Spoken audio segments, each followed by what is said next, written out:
right, ladies and gentlemen, welcome to another episode of ASAP in the. I almost said ASAP in the morning. Hey, I don't know why, man. I guess I had it on the brain because Pride's on the show, and he always makes me flustered. I don't know what's going on. Hey, it's another episode of Unscripted. Today we got. Well, first of all, Logan hopefully will show up. He's having some internet difficulties with the weather, so we'll see. Below me, you got Frankie, Foxborough Frankie. For those of you who don't know, Frankie is going to be taking a sabbatical after today. He's got to take care of that baby that's on the way. I wish I would have known ahead of time. Hey, I understand. And Frankie, that's something you guys are going to have to work out in couples therapy or go on Dr. Phil and get some serious counseling and mentorship. Or if you could convince Mike Montez to give you some father time counseling on his podcast, I'm sure you guys can work past your differences, but that is for another day. So we're going to put a pin right there in that. Mike, put that in your calendar. Frankie and Pride group counseling to get over their issues.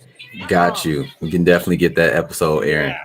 Yeah. But with that being said, again, Foxborough Frankie, man, what's up, my brother? What's going on, Jay? Pride. Nice to be on the show with my new boy, Mike, over there. This is the first show me and Mike has been on, and apparently it's going to be the last one for a while because, like Jay said, I will be taking some time off. This is my last show on Unscripted for a while. I do have a newborn baby on the way, and it's actually due tomorrow morning, so I'm excited. I can't wait to be a father again to a newborn baby. I'm sorry to tell, and I'm sorry, Pride. I'm sorry. I love you, Pride. Hey, let me ask you guys a question. Hey, have you got all your diapers and formulas and all that? I'm sure you guys have stocked up. Oh, plenty, right? Jay, you can never have too much. Jay, I had to clean my whole room and rearrange it just to fit all the diapers and wipes and crib and everything like that. Oh, what a time to be alive. Now, Frankie, don't you be rolling some of that legalized weed up in them diapers, okay? That's for the baby, not for your entertainment, okay? Yo, this man's crazy. Listen, all I know is Jay's supposed to be the uncle, and yet I still have gotten a gift from him. Don't worry, it's on the way. Like my mama always said when it was weekly allowance time, hey, son, don't worry about it. It's on the way. And I'm still waiting. But I'm going to take care of you. Don't worry, Frankie. I'm going to take care of you. We're going to handle that offline. We're going to handle that offline. I just want you to know your newborn niece will like a Mac Jones jersey. Woo! Hey, Frankie raising him right. Yes, sir. You're raising your kid right. Hey, me and you will have to collab offline, okay, Frankie? Hold on. We're going to do some collaboration. Again, Mike Montez, if you don't know, he's got a podcast that's out. I think he's got a couple episodes out called Father Time. And it goes into some pretty deep stuff, man, for first-time parents. Frankie, Pride, you may want to, take a couple ganders over there. You might learn a couple of things or two. Well, Frankie, it's too late for you. You're already in the game. And Pride, you are too. But again, you might learn some new tricks from this guy. Mike, what's up, baby? Hey, what's going on, Jay? But I will correct you on one thing. It's not for first-time parents. It's not just for first-time parents, because basically what I'm doing, I'm not teaching you how to be a father. I'm just letting you. I'm telling you some of my stories so that I can teach you some of the life lessons that I learned. And if it just so happens to help you, so be it. If not, it'll be a little entertaining because some of my stories are hilarious. Not gonna lie to you, but yeah, that Frankie and Pride episode, it definitely I can pencil it in. It can be in the books. We can get a little counseling episode going. I'm cool with it. I'm cool with using my platform for that. But seriously, check out Father Time with Mike Montez. I would love for you all to get some insight from me, and if it's helpful, use the tips and tricks that I've learned. I'm a four-time father now because my beautiful wife just let me know yesterday. Well, not yesterday, but we just got confirmation yesterday that we have another one in the oven. So I have an older girl, 2 middle boys, and I'm lucky. I mean, I'm anxious to see what this one's gonna be. Yeah. Well, first of all, congratulations, brother. Thank you. Congratulations. Hey, you and Frankie? Man, I'm feeling left out. I'm about to hit on my girl. This is ridiculous. Man, I don't know what they're feeding Mike over there, but they need to put a slow on the roll, man. Let me tell you. Mike on the verge of being the Booker T of the group. Bro, he already got to start in 5. Hey, Pride's on the group as well. Pride, man, what's going on? Good to have you back, man. I obviously, I'm always here whenever you need me. I'm at your disposal. Mike, you're already on good terms with me because you corrected Jay, right? So anyone who corrects Jay, you're already on my good side. You know what I mean? Hey, I love it. I love it. Jay, thanks for having me on. Frankie, you got me butthurt. I thought we had something. Apparently not. I'm just chopped liver out here in these streets. Mike, you said that we worked once before on ASAP in the morning. So if it worked out there, I know for a fact it'll work out now. I promise I'm not that bad. I am just, as Charles Barkley would say, terrible. So just keep that in mind. Keep that in mind going forward. We love the Pride now. We love the Pride. It was a fun time. It was a fun time. That was the one morning show that I did do, and I had a great time doing it. So I know we're gonna already have I already know we're gonna have a great time with this one. I'm gonna be realistic. I mean, if he only went on one show and never came back, Pride, you must have did something wrong, brother. Probably. You know what I think he was here? I think he was here during my Ryan Tannehill as a top 10 quarterback when I was on that delusion for a good minute. I think that's probably when. And then when he heard me, he was like, "Yeah, I can't be around this kid." Father Time, were you? Right. Hold on. Father Time, were you the one that put Lamar Jackson up on your top 10? No, I don't remember Lamar Jackson being in my top 10. I forgot who that was then. Someone who put Lamar Jackson on the top 10 and not Tom Brady. Oh no, that was that other dude. That was oh my days. I don't know who you're talking. I know who you're talking about. Down that rabbit hole. We've been down that rabbit hole once. We're not going down that rabbit hole. I can't remember his name. Yeah, no. We're not going down the rabbit hole, but I know who you're talking about, Frankie. He had everyone going buck crazy. He only did one episode on left because we were like, all right, come on. But I think it was the same dude who had the Cowboys in his top 5 teams. But that definitely wasn't me. That definitely wasn't me. I would never. No, I know who it was. In top 5. Yeah, I remember that. Yeah, man. Hey, they just got to do a better job recruiting. I don't know what kind of threshold he had to get through to get to the actual live performance, but they really got to do a better job screening. That's Jay, I'm gonna leave it at that. Jay, I'm gonna tell you this, Jay. If you were on the show, you would have been screaming because he said. No, I think I was there. Jay was on the show. Jay was there. Oh, Matt, dude, it was insane. I know exactly. I forgot his name. Oh, dude, it was hilarious. And every time he said something, matter of fact, that was the same show that Jonathan Mathis got up out of his chair and just walked away. So it was, yeah, he did that a few, yeah. Oh man, it was crazy. Oh, yeah, it was pretty rough. It was almost as bad as when Jonathan Mathis also got up out of his chair when Pride made a comment about Kobe Bryant. I don't remember the exact comment, but it made him to get up out of his chair. So that may have actually been the episode that I was on. I kind of remember that stuff. No, because that one, well, probably because they held my pizza fire and demanded I defend my statements, which I do. All I was saying is ever since he passed, people have been overrating him because everyone had him in like the 7, 8, or 9 spot. He dies, all of a sudden he's the GOAT and he's a top 3 player. So I was just like, before he passed away, he retired. So they actually made a promo video. They got upset.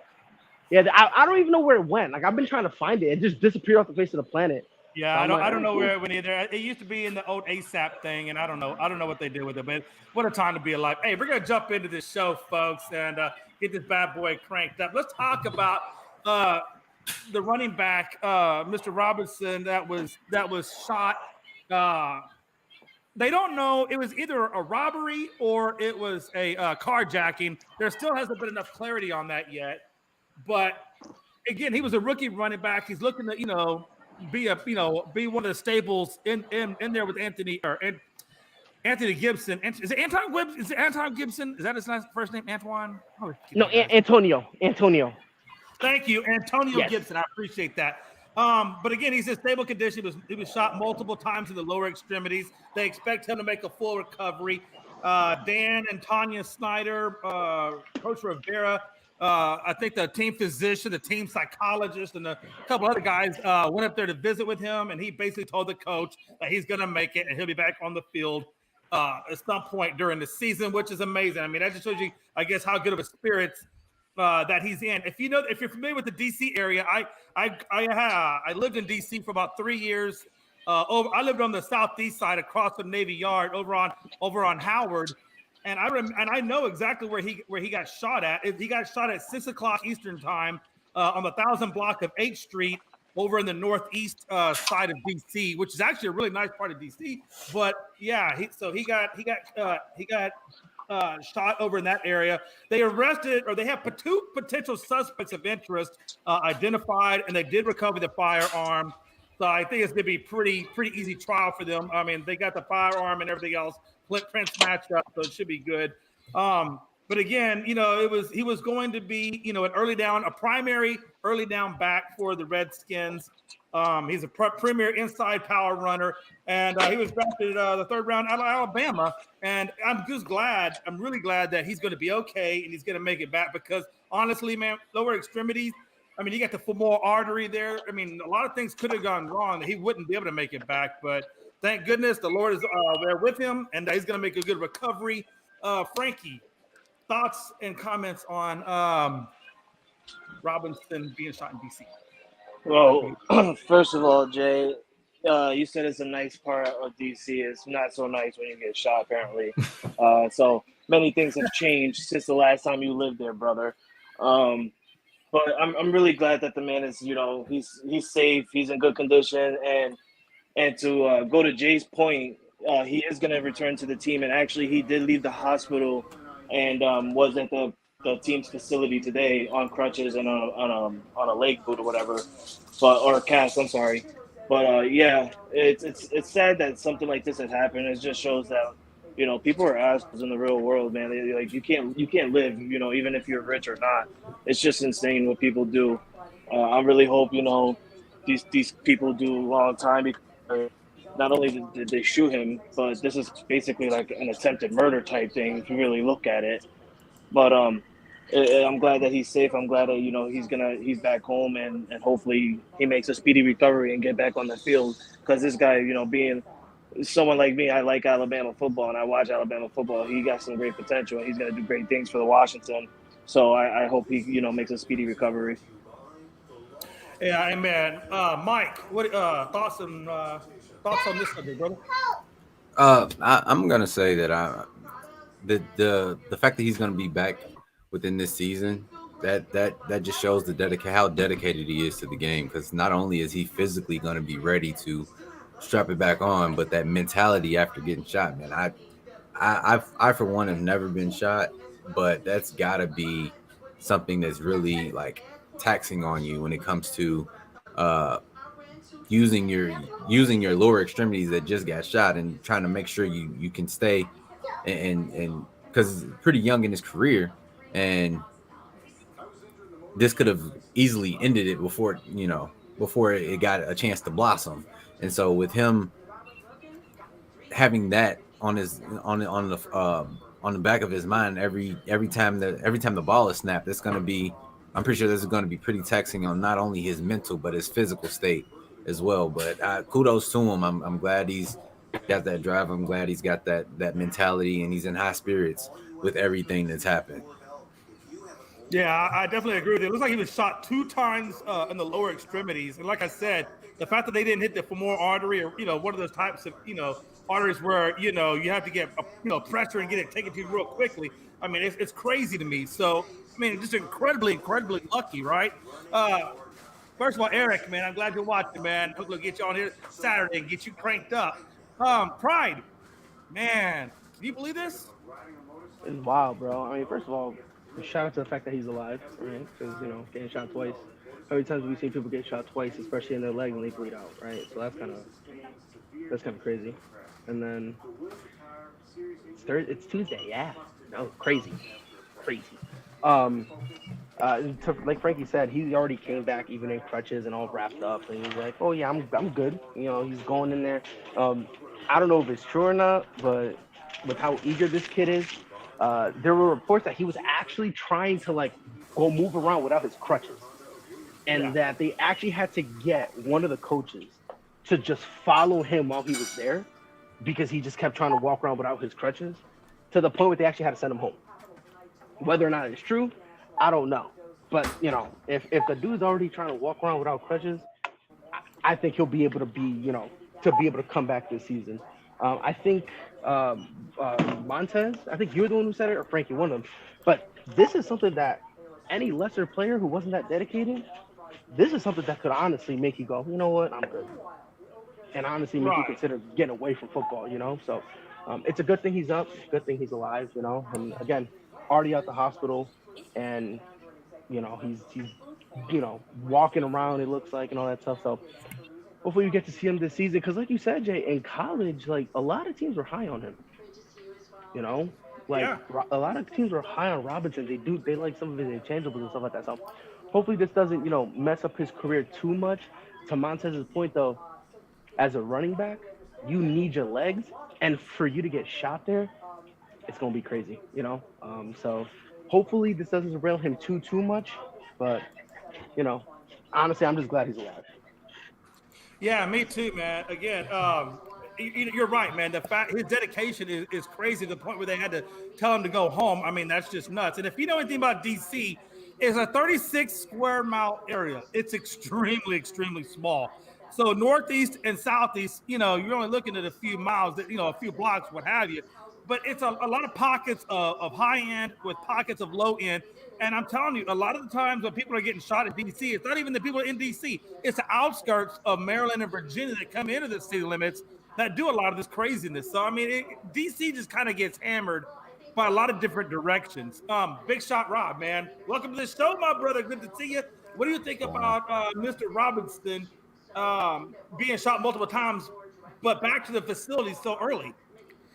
Well, I mean, the guy's lucky that he obviously survived, so thank God. And I don't know if this was any kind of gang-related shooting or any type of like hood shooting or whatever. But hopefully, this guy's going to learn from that and not have to go through this again. I mean, he was lucky; he was only shot multiple times. I know when 50 Cent got shot back in the day, I think he was shot like 9 times, and he survived that. And then we saw how 50 took off after that. So maybe it'll be like the same thing with this guy. So yeah, I'm just happy. Yeah, it's just amazing. He's got a good career ahead of him. They said 9 bullets and lives. Yeah, I yeah, don't know I know. anybody takes 9 bullets and lives. That still blows my mind. Hey, I do want to say one thing because this is another piece of it that people don't really realize. When you get shot in your leg, and I know this from experience, just because my younger sister's father was shot. They don't just stay in your leg. The bullets travel.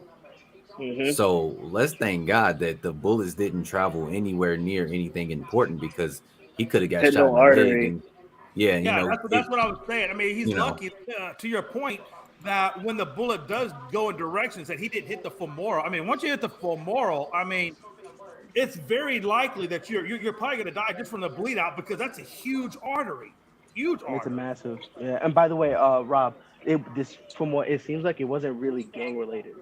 Like he was just like, from what I understand, he was just like an innocent bystander type of situation. And it wasn't. Yeah. Go ahead. I was gonna say from the what I was just reading, he just was going to get something to eat. Like he was, the man was just it going to wasn't eat. even. You know, Yeah, it had a wasn't long day even of him. practice, and he had to get some food on his stomach, and so wrong it place was at the wrong time. Exactly. That's what it seems. That's what it more comes across as, because like it was just like he unfortunately pulled up at the wrong place at the wrong time, and that's what cost him. So, and that's honestly a good thing, to be honest, because now a lot of times, like a lot of times when this happens, there's a bad stigma following the player. Like, oh, look at it. He cannot and honest say, hey, yo, look, that ain't me. Like, I was just at the wrong place at the wrong time type It's of not a good situation. thing. It's not a good thing, Pride. Because now the man is scared, and now he can't even go to KFC anymore. He's gonna have to order on Uber Eats I'm every just talking day about now. the perspective. But I mean, here's the thing. Come on, man. I mean, here's the thing. I mean, first of all, I understand the whole Uber Eats thing, right? But like, I'm just saying in terms of perception, right? Because every single time someone gets shot, they always think it's like gang related. Yeah, and in DC, that's not always the case. I mean, with DC, like I said, it's a mixture of a lot of people. And I believe that this is probably, I don't know what he was wearing. I don't know if he had gold. I don't know what kind of ride he was in. I don't know any of the details. But, in DC, I've seen it a lot of times, especially when you're in the train station. Good God, right? You see it. And if you look like you have something, they're going to try to rob you or carjack your butt. I mean, it happens. My mom's car was stolen outside my house probably within 2 days after she got there. I mean, it just happened. Luckily there were, we weren't out. My mom and them weren't outside because God knows what could have happened. With No, complications. that's just Texas, Jay. You guys are all crazy down there. No, this is in D.C., not Texas. This was in D.C. This was in Howard Road, southeast side. Wow. But anyway, It happened yeah, the anywhere, man. parents flew into Philadelphia and then got a rent-a-car and drove from Philly down to D.C. And within 2 days of being there, they're supposed to be there for 4 days. And in 2 days, the car was hijacked and they were throwing their luggage all over the place. It was just a nightmare. But yeah, D.C. a lot of people say Detroit and all these other places, but a lot of times they forget just how crazy D.C. is. I mean, it's crazy.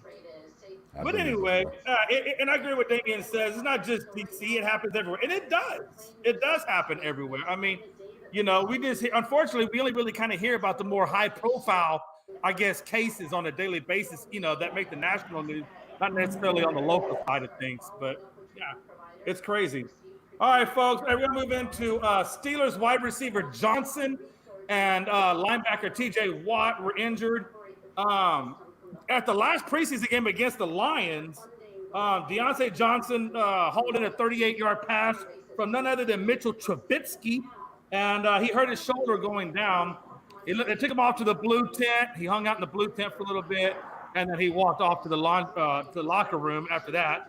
And then T.J. Watt basically got chop blocked by T.J. Hawkinson, the tight end for the Lions. And, Hawkinson later apologized. He said it wasn't intentional. And, of course, he got up. He was able to walk off on his own power. The injuries are considered to be minor to the point where they came out and Mike Tomlin came out and said that, if this was a regular season game, that these guys would still be playing, that they wouldn't be going to the locker room. So that just tells me they're going to probably rest it up and let him go. But again, Deontay Johnson is supposed to be their deep threat, supposed to be their playmaker this year. So that's the last guy you really want to get hurt, especially in preseason. Frankie? Yeah, I mean, I think that hit on T.J. Watt, that's straight. That wasn't accidental. I don't care what anybody says. That man is the defensive player of the year. They want to take this man out. They don't want to deal with him during the regular season. They tried everything they can. I don't care what they say. This is the Detroit Lions. They're going to do everything they can to win. Those guys are losers. So they're going to chop block this guy, Ric Flair style. Woo! But the other guy, man, I don't the other man, I don't know very much about him. I mean, you got Mitchell Trubisky throwing to you. He's a rookie, if I'm not mistaken, right? No, this is third year. This is third year. This is my bad. This is the guy that we were arguing with Ron on this morning. Show, that he was trying to say he's better than Terry McLaurin. This guy's not gonna. Yeah, I have no nothing for this guy. He's not gonna do nothing, honestly. And it's real sad that Jay said that this is supposed to be the Steelers' deep threat. I feel really disgusted. It's not gonna be nothing. I'm sorry, Jay. Okay. Hey, don't be mad at me. It's the Steelers. I could care less. I'll say my piece in a minute. Go ahead, Mike. Well, this is the home team right here. Like this, it hits hard. Y'all talking your mess, but it's okay. It's okay. It's a rebuild year. We're gonna be all right. We're gonna be all right. Oh, you're a Steelers fan? I am a Steelers fan. I'm sorry. It's okay. And picking you believe, right? I've heard worse. Mad immature. But no. But no, seriously. Yeah, like the fact that they were able to walk away afterwards, it's promising. And it's probably just a bang up. It's part of the job. It comes with the territory. They'll be all right. We'll still be out. Trubisky will still have Johnson to throw them bombs to, and then Watt's just gonna be Watt. That's just who he is. He's a monster. I see another defensive player of the year coming from him. So, well, first of all, he is a monster. T.J. Watt is incredibly gifted. Hey, let me ask you, Mike, because I haven't looked this yet, but have you guys have you named a starter yet, or is it still looking Trubisky? I would imagine, but have they officially named it? They haven't officially named it yet, from the last I've seen. But I mean, it's. I want to kind of say it's a no-brainer, But we'll see. Well, the game one's coming up soon. We'll figure it out. You know, Well, if I'm not mistaken, and correct me if I'm wrong, but I read a rumor that the Steelers are actually dangling around Mason Rudolph for a trade. He's being actually looked at by many teams, and it's obviously you might not think it's a no brainer. I think it's a no brainer. I think obviously you got to go with Mitchell Trubisky. You got to go with the veteran over Pickett if you're trying to dangle Mason Rudolph for a trade. I mean, Yeah, speaking of backup quarterbacks, Dallas just cut Cooper Rush and Greer, so Dallas has nobody behind Dak. So, hey, they may be looking at somebody. Hey, Prime, what's up, man? What do you think about these Steelers, Johnson and Watt, man? So I mean, so first of all, I just want to clarify something real quick because Frankie made it seem like we both were saying Deontay Washington trash. I just said Nah, he's trash. on the come up. He's on the come up. I just needed I want to give him like another Stop year or lying. two. You gave him 3 more years. Stop lying. No, I said like a year or two. I said like a Okay, you're year trying or to be two. nice. You're trying to be nice now. Run back the tape. That's all I gotta say. Run back the tape from this morning, and you'll hear what I said. But I mean, it is kind of a concern, relatively speaking, because he's basically supposed to. They want Chase Claypool to be the number one. The problem is Chase Claypool just isn't good. Let's just get that. Let's just this false narrative that Chase Claypool could be the one. He can't even count to one. So let's just get him out of this equation. So now you got Is it number Deontay. one? Bro, this dude he's lost. He lost the plot. I never seen someone so delusional talking about, oh yeah, I'm a top three. He's saying he's like a top 3 wide receiver in the league. I'm like, homie, you're not even a top 3 receiver in your own division. Settle down, brother. Settle down.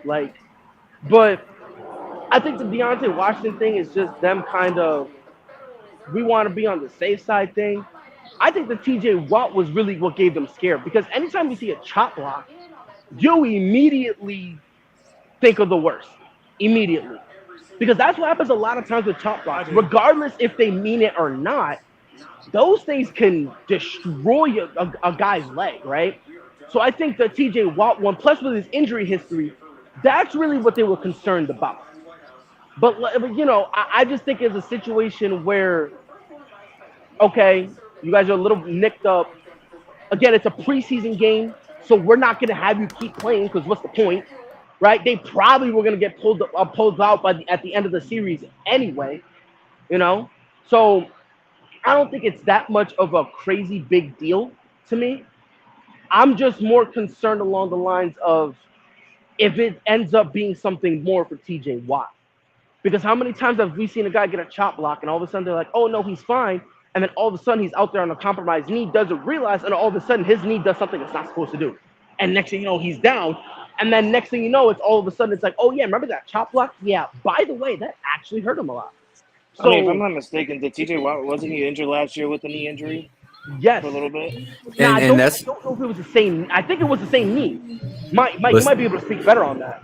Yeah, no. So that's why I wanted to. That's why I was saying like the fact that he was able to get up afterwards. He went and seen the trainers and everything, and they checked him out. The fact that they're going to manage that knee, they're going to monitor that knee a lot closer because I believe it was the same knee from last year, and that's why I'm not necessarily concerned about it because he has the the watch on it now. Like it's that he has nothing to worry about in terms of making sure that he knows his limits.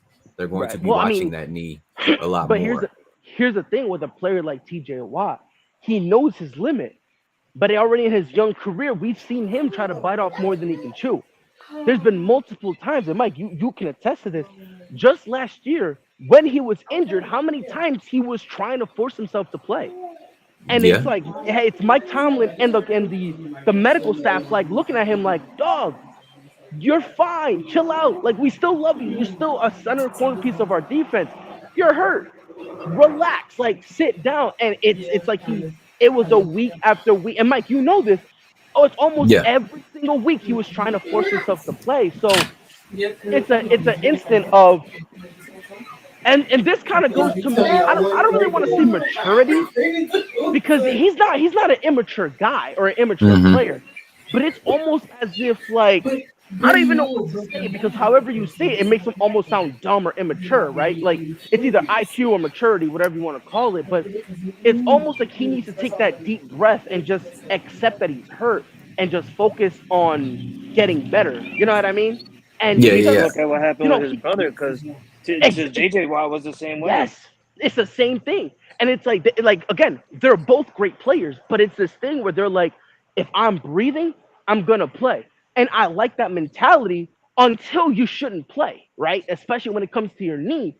Like, listen, if you hurt your finger, whatever. Jason Pierre-Paul he blew his hand up and went to play for Tampa. So that's one thing. But once you're talking about your knee, nah, bro, you got to be careful with that. And that's honestly that's the concern I have with TJ Watt. Like, is he gonna look at this and let's say week one it's still bothering him? Is he gonna say, I don't care, I'm playing? Is he gonna do that and just basically tell the staff, oh nah, I'm good, I'm fine? Like, that's honestly the only concern I have with this entire situation. Because like I said, But hey, we've seen but Watt trying to fight through it. TJ and his brother JJ, they had that same motor. They had that motor where they're Yeah. so damn competitive that they will kill their bodies to do it. And it's great to see that level of passion. But sometimes you really hurt yourself when you should be taking a step back, right?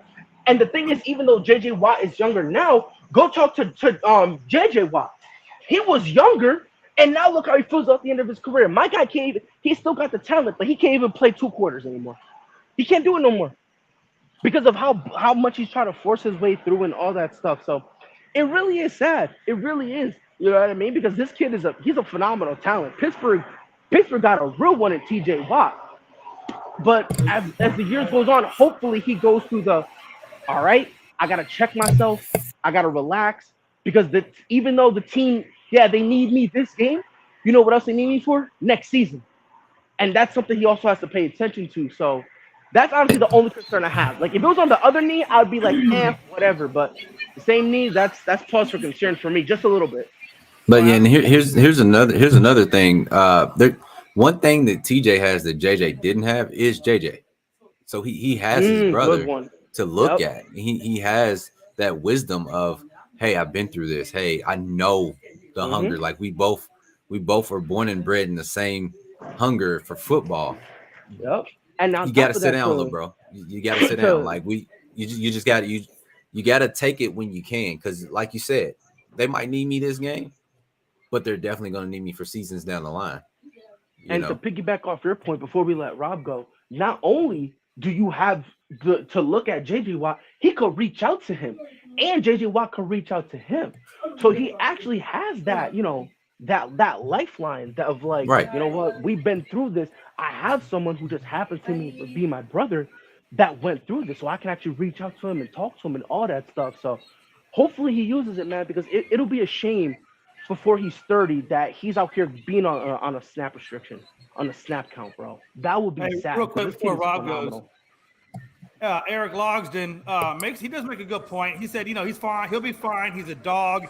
You're not going to change, basically change his mentality, which I kind of agree. I mean, like I said, they both had that high drive motor. And to Mike's point, he does have JJ to go through for answers. But again, to Pride's point, will he be smart enough to listen to JJ and know when to say, hey, I'm not good. Something's wrong. Let's go look at this before I keep continuously, plugging at this and hurt myself even more. Big shot, Rob. Yeah, Jay, put up that last comment quickly. Go ahead, Go ahead, Big Shot. I did, but I'll yeah. put it up again. I didn't watch the Lions Steelers game over the weekend, so I didn't get a chance to like really see those injuries. I know that the Steelers won the ball game, but if they're not major injuries and anything like that, I don't think it's a big concern to worry about. I know Mike Tomlin's a good coach, man. He'll do what's best for the team. He'll get those guys evaluated, obviously before week one, and I'm sure they'll be out there week one. The wide receiver position, the Steelers are loaded. I mean, they got Claypool. They got this new guy, George Pickens, who I think is going to be one of the best rookies of the year. Wide receiver, they got a decent tight end. That guy, Pat, I think his name is Fairmount. And you got a good running back in Najee Harris. So, I mean, I think on offense, they'll be fine. I think losing TJ Watt will be a lot worse than losing Johnson, because that guy is virtually the leader of your defense, pretty much. When you lose the leader of your defense that like heads the defense, that definitely is going to affect the rest of your defense. And this guy, was the defensive player of the year last year, so it's like you lose this guy for any extended period of time, it's going to be definitely tough. So hopefully get him right. I think Deontay Johnson will be right, and I think the Steelers will start the year right. They got a tough matchup week 1 against the Bengals, so that should be a hell of a game in Cincinnati. Yeah, absolutely. And to that point, John Suggs came in with Mitch will start for quarterback for at least the first 4 weeks. He believes that their first 6 games could all be losses, with the exception of the Jets and maybe the Browns. Let's be honest, even the Steelers, even the Steelers fans didn't expect this team to win no more than 7 to 8 games. To be honest. Mike, I know this is your team, man. I kind of can see where John's coming from. I think they're gonna, depend again. It's all gonna depend on Mitch and how he performs. But I mean, do you see a lot of truth in what he's saying that you guys could go 0-6 or at best 2-4 in the first 6? I can see that, and here's why. Don't be nice to him either.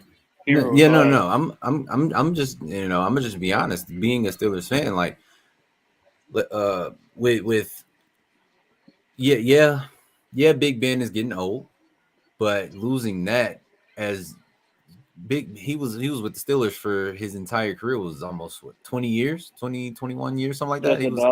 Just about. Yeah, and that was Big Ben is the Steelers. Let's just be honest. So for him to finally be, hanging up the helmet, and now we're looking for that, QB1. We're trying to find that leader of the team. It's gonna take us a while to find that, and it's gonna take it. He started to kind of slow down in his latter years, from injury and old age. Let's be honest. It's gonna be he still has some very tough shoes to fill. Wait, those are. You guys, shoes to fill? Ben, like Big Ben. Those are still some big shoes to fill. Oh, okay. So okay. Trying, all right, gotcha. Trying to fill those, regardless of who it is they try to get for QB1. They have to put the team on their back in a sense. Ben did that for quite a while in his career, and you sound like me when Tom Brady left. I swear to God. I mean, because it's true. If you think about it, it's true. It really When you have the staple of your team, it's been a staple for 20 plus years. Like, and he is known as pretty much the face of the team. When you lose that, like you have to, and what's going into rebuild mode. You have to try to find that again. It's a tough thing to look for. Listen, if Mitchell Trubisky or Pickett doesn't do good for you, I got his guy on my contacts. His name is Cam Newton. He's a free agent. He has no problem going to Pittsburgh and playing for you guys. Hey, Mike Tomlin would never let that happen. Mike Tomlin Mike Tomlin. Let me ask you guys another question. Hey, let me ask you guys another question here. So John Suggs goes on to ask, what do we think about Marlon Mack? He got released. He got released by the Texans. He says he's 26 years old. Running backs are a dime a dozen. Talking about his injuries, and if you know Marlon Mack, he does have a substantial injury history. In 17, he tore his labrum in his shoulder. In 16, he had a cranial concussion, grade 1. In 18, he had a hamstring, grade 2 in August. And then in 18 in September, another month later, he has another hamstring strain, grade 2. So he's had 2 hamstring strains within a month apart. Then in 18, he also got another concussion, grade 1. And then in 19, he had a hand metacarpal fracture, which for a running back, it's okay. And in 2020, I think is the most substantial injury, where he had a partial Achilles tear, grade 3. So again, the Achilles tear, in my opinion, is probably the worst out of all of that. I guess John Suggs is wondering, do you think the injuries are what scared the Texans off? And is that why you think that they cut him? And what does his future look like? And Frankie, we'll start at the top and we'll go to the bottom. All right. I hear Frankie loud and clear. I hear him. He makes some great points. I'm here. Shut up, Brian. Mind your business. No, I think Maryland Mack. I mean, that's if you really look at it, look at the injury list that you just named out, Jay. I mean, obviously, Lovie Smith. He's honestly I like Lovie Smith as a coach, and Lovie Smith obviously sees something that he feels that doesn't fit right for him this year with Houston. So I mean, hopefully this guy does get another shot at a team, because I do like him, but that's just the one thing that's wrong with him is he's just injury prone, and I hope he gets another shot. Yeah, absolutely, Mike. This is your. Oh no, it's not Mike. I'm sorry. I forgot he's not a Steelers. But what do you think about the injuries I listed? Do you think that the Texans are probably scared and they cut him because of his injury history, or the fact that maybe he just wasn't producing in camp? I mean, with that injury list, how can you produce? Like, let's be honest. Like, that sounds like when you were reading that off, I thought we had hopped over to the NBA and we're talking about Anthony Davis for a second. Like, golly. Yeah, that's But, true. Oh, that's foul. You That know. is foul.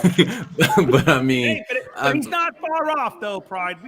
Right, like that's an extensive history, and as you were going down the list, I'm just like, why is he still? There's a difference between a hunger for the game and just plain like stubbornness. Like, that's more of a just plain stubbornness. Like, just it's time to hang up the cleats, man. Like, you had your run. It may not have been a long run, but you had your run. If you're that accident prone or that injury prone, it's like, man, this just ain't for you. It's not your season.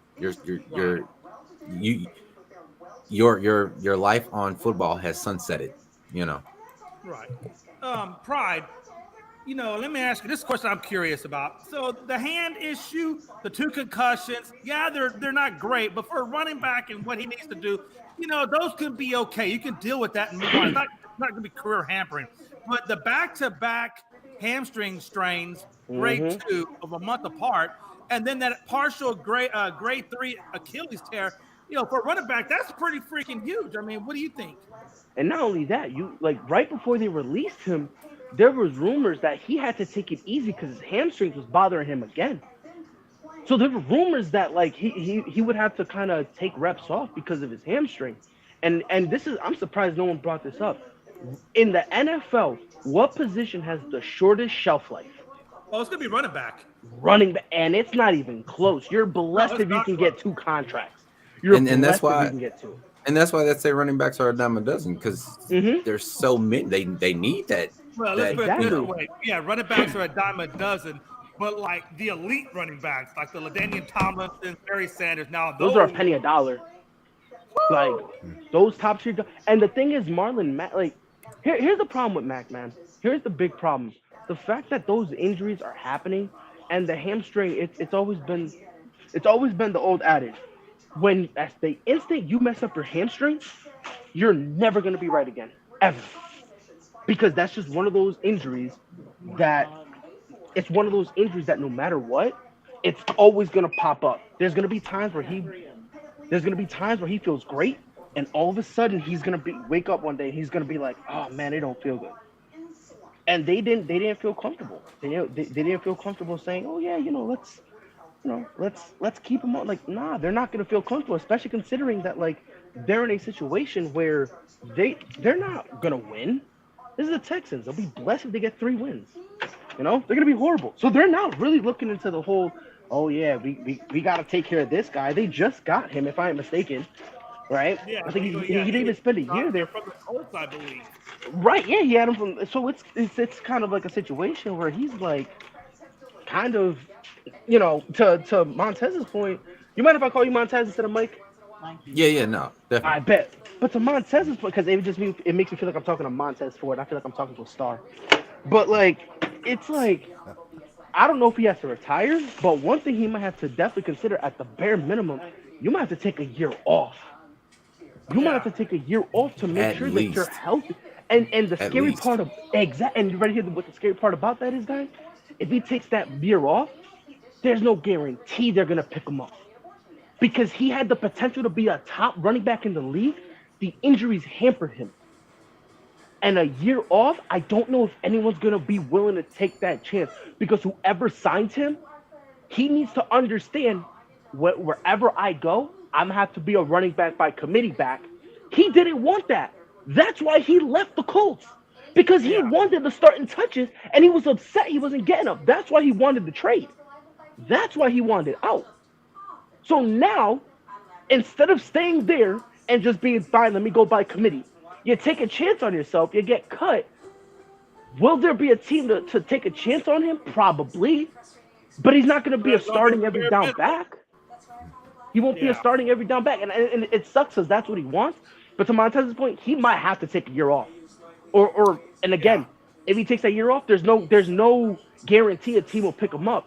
So retirement might be around the corner. It might be, Yeah, So and it's a shame. I think if I'm in his shoes, I think you're right. I think if I'm in his shoes, I do take a year off because right now, my body is still okay. My hamstrings might be a little twitchy, but I think I go see an orthopedic specialist or somebody, and I had them Yes. look at me and give me a full detailed rundown of what I'm looking at, and can this be, is there like a certain procedure or another stem cell or whatever that we can do to strengthen up these quads or whatever it is I'm dealing with? And then, I make a comeback, the following. He's only 26. He take off for 26. He'll come back at 28. He can still put 2 to 3 productive years, Right. after. Right, and the So, thing is, And can he handle being a committee running back? That's going to be the biggest question. Can he if he handle wants it? then- them ducats, he'll have to be. Right. and then to that as well, if he after the hamstring tears in 18, had he taken that time, because he had already had like an extensive list even before then. Had he taken that time off from 18 to 19 or 19 to 20 or however, We have had he conversation. taken his time off sooner, he would have had a better chance at coming back. Hey, you I know mean, what? after a I'll be year honest off. with you. Hey, Mike, to that point, maybe maybe TJ Watt needs to talk to Marlon Mack and be like, "Yo, bro, man, tell me what you went through. Tell me how you did it." I mean, maybe he needs to look at that and be like, "You know what? This guy's had 7 injuries. Hell, he had 2 injuries back to back. Maybe Months I need to, a month apart. yeah, I mean, a month apart. I mean, maybe I need to slow my, but that's just me. But again, these are guys, they're high octane guys, and it's hard for us to understand that high octane mentality. I mean, it really is, right? I mean, their mind is different, right? They operate on a different wavelength. I mean, because I get that high octane mentality. You know what I mean? Like I get it. Especially like if you've had this mentality since you were younger, I get it. Right. You know what I mean? The thing is, it's a risky mentality too, because once you get hurt, how do you react from that and all that stuff? So I get having it, especially when you're athletically gifted to be able to live up to that, right? But Pride, let me ask you this. Pride, I want to ask you this. This to me is, and Mike, Phil, and then we got to get to Rob, because I know Rob has not said anything yet. But I do want to pose this question because this comes to my mind too. Now, look, I played high school football. By the way, North Shore High School, the high school that I went to, is ranked number 11 in the nation, and I think we'll be at number 1 before season's end because North Shore is looking phenomenal. But anyway, and you went there what 80 years ago? Shut your mouth. I went there in 91. You weren't born yet. I wasn't you're even right. I born wasn't. yet. I don't think anybody in this I was panel born in 93. during that time period. But let me tell you yo. something. Those were some dark days for North Shore back then. They're much better now. But anyway, as I digress. Look, let me ask you this. But what I do remember is this, and I got to imagine if it's in high school level, it's got to be, at the college level, and it's got to be at other levels, in the professional realm, is where the coaches are telling you, hey, if you ain't hurt, get your butt out there. I mean, they push you and push you and push you. So my point is this. If I'm with the Steelers, if I'm with the Colts when they had a Marlon Mack and he had, those injuries, why aren't these coaches being like, you know what?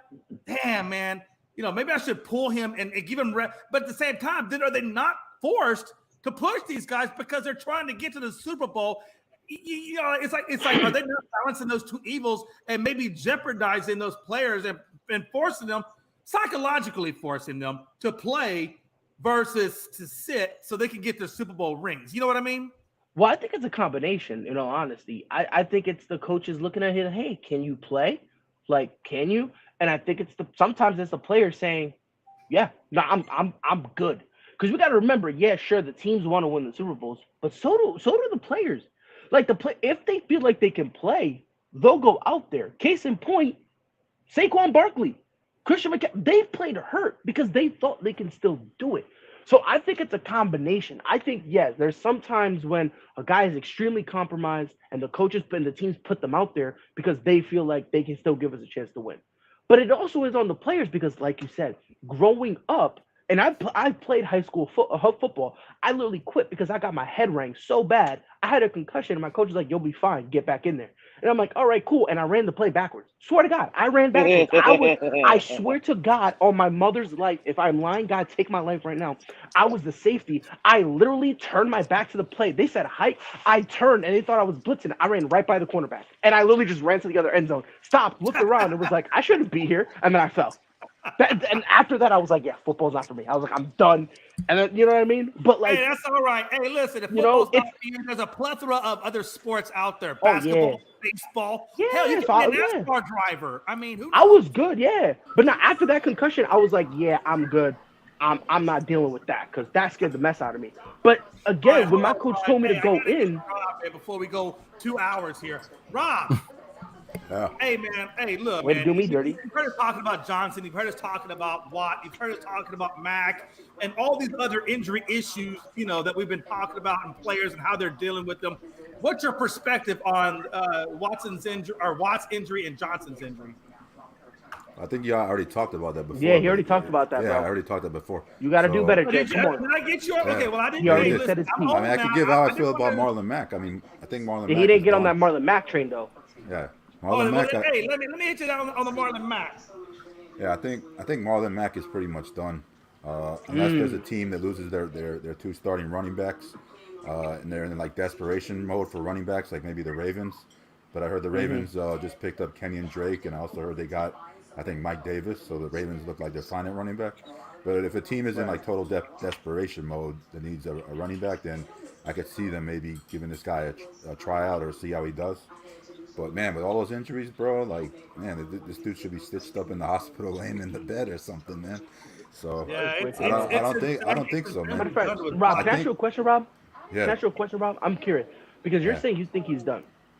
Do you think there's any way he can take the Melvin Gordon route, where even though all the injuries, remember he looked phenomenal with the Chargers, took that chance on himself, and then he had to take less money to go to the Broncos. You think a situation like that can happen? Like instead of him waiting for injuries, you think a team will kind of reach out and be like the Falcons or It's a possible. team like that kind of gives him like a 1 year deal? You think that's possible, or you think he's just done? no, that's possible. I mean, you know, if obviously getting cut by the Texans is going to motivate this guy more to try harder. Obviously, he wants to get back in the league. I mean, he's still pretty young at 26. So yeah, I could see him going to a team, maybe getting a 1 year deal. But other than getting like a 1 year deal for a team that needs a running back, the other way would be like what I'm saying, like desperation mode. But Gotcha. I think there's other running backs out there that are available. I mean, Sony Michel just got released by my team, the Yeah, he Dolphins. did. Yeah, so Yeah, we'll I talk don't know about if that Frankie's too. happy about that. Frankie, you want your old running back back? Yeah, bro. Sony Michel is a beast. Nobody knows how to use him like the yeah. Patriots do, and there's a reason why he's a 2-time champ with the Patriots. Yeah. I mean, hey, I can Well, see he's the that. champ with Hey, the you Rams bring last Michelle in, I split, was about to team say, him up with we don't Harris. count that. Yeah, we don't count the Rams Super The Bowl. Patriots, no, Yeah. not that. Like because Sonny Michel to the Patriots lore, he only won it with the Patriots. That's it. We don't I give guess him they that. thought Sonny No, but Michel I wouldn't think, look hey, I good in think you can Dolphins bring in colors, Sonny so he's Michel gone. back and team him up with the Damian Harris and see what happens. Nah, Damian Ramondre Harris already got a Stevenson. partner, and his name is Ramondre Stevenson. Yeah. Rondo, Okay. yeah. But again, Yeah. somebody out there is going to give him a 1 year vet minimum deal, and if he makes it, great. If he don't, it's nothing but a vet minimum. I mean, it's not a big deal. I would think. Dallas should get Maybe- him. Dallas? And Dallas is all right. I mean, no. Hey, Dallas dude, shouldn't. though, hey, we're going to Falcons. talk about Leatherwood here in a minute, but hey, that's who Dallas needs to go after is a Leatherwood and put him on the offensive line because God knows he's taking lots of hits on that offensive line, right? Anyway, hey guys, we're gonna break this down, and we're just gonna give, like I said, 2 minutes apiece on each game. And again, right now, tomorrow is game 2 for both of these teams. So right now, we've just gone through game 1 of the semifinals of the WNBA, and the 2 games that were played is the Sun versus the Sky, and that game was 68-63. And then the second game was the Storm and the Aces, and that game was 76-73. Again, both games pretty damn close. We'll start with the first game, cover the first game, and then after all 4 of us go, we'll hit the second game, and then we'll move on. The Sun, they went up 1-0. The field goal percentage was 37 to the Sky's 35, so both teams shot the ball about the same. However, the Sky 35% was the lowest that they've done since 2014. So that kind of gives you an idea of where the Sky are. I mean, they just had a bad shooting performance tonight, but I do expect them to rebound and give the Sun a much better contest come games 2 and 3. Again, the Sky had 10 blocks to the Suns 3. But where I think they ran into trouble was in two areas. And then I'm going to turn it over to Frankie. The first one I thought was the fouls. The Suns committed 7 fouls to the Sky's 14. And again, I think that's where that 5-point differential could have been made up for them, as well as their bench scoring. The Sky had 9 and the Sun had 18. That's another area I thought that they could have closed that gap and won the game. So those were the two areas I felt like the Sun got the Sky on, and that's why I think the Sun won the game. But I do want to do a shout out to Candace Parker. For the love of God, 19 points and 18 rebounds. Hey, that's a hellified performance. Game 2 is Wednesday for these guys. Mm-hmm. Frankie? I'm really convinced that the Skies honestly just do this every game 1 to study teams, because they did the same exact thing against the New York Liberty in round 1. They lost game 1, studied, and came back and won the next 2 games. So I'm really convinced. And you guys are also forgetting that the Chicago Sky literally swept the Suns the entire regular season. They won 4-0 on the Suns. So I feel like this was Candace Parker and the Skies just studying, seeing what they can do, and then they're going to come out strong in game 2. I expect the Skies to come out strong in game 2 because, let's be realistic, I don't think the Sun is really good enough right now to beat the Chicago Sky. The Chicago Sky should definitely repeat as WNBA champions. Absolutely. Mike?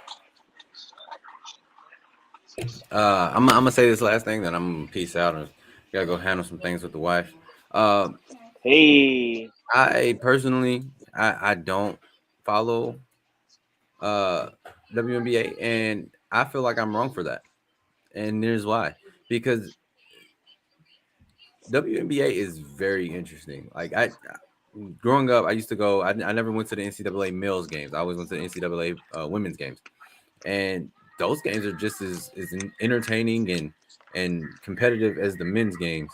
So I can only imagine, how the WNBA stacks up to the NBA. Like, yeah, the NBA gets the bigger names because they're males or whatever, but I definitely am planning on taking the time to actually sit down and watch these next game 2s for both of these 2 games, because and then the rest of the playoffs, because I'm looking forward to some good contests, some good basketball. Yeah.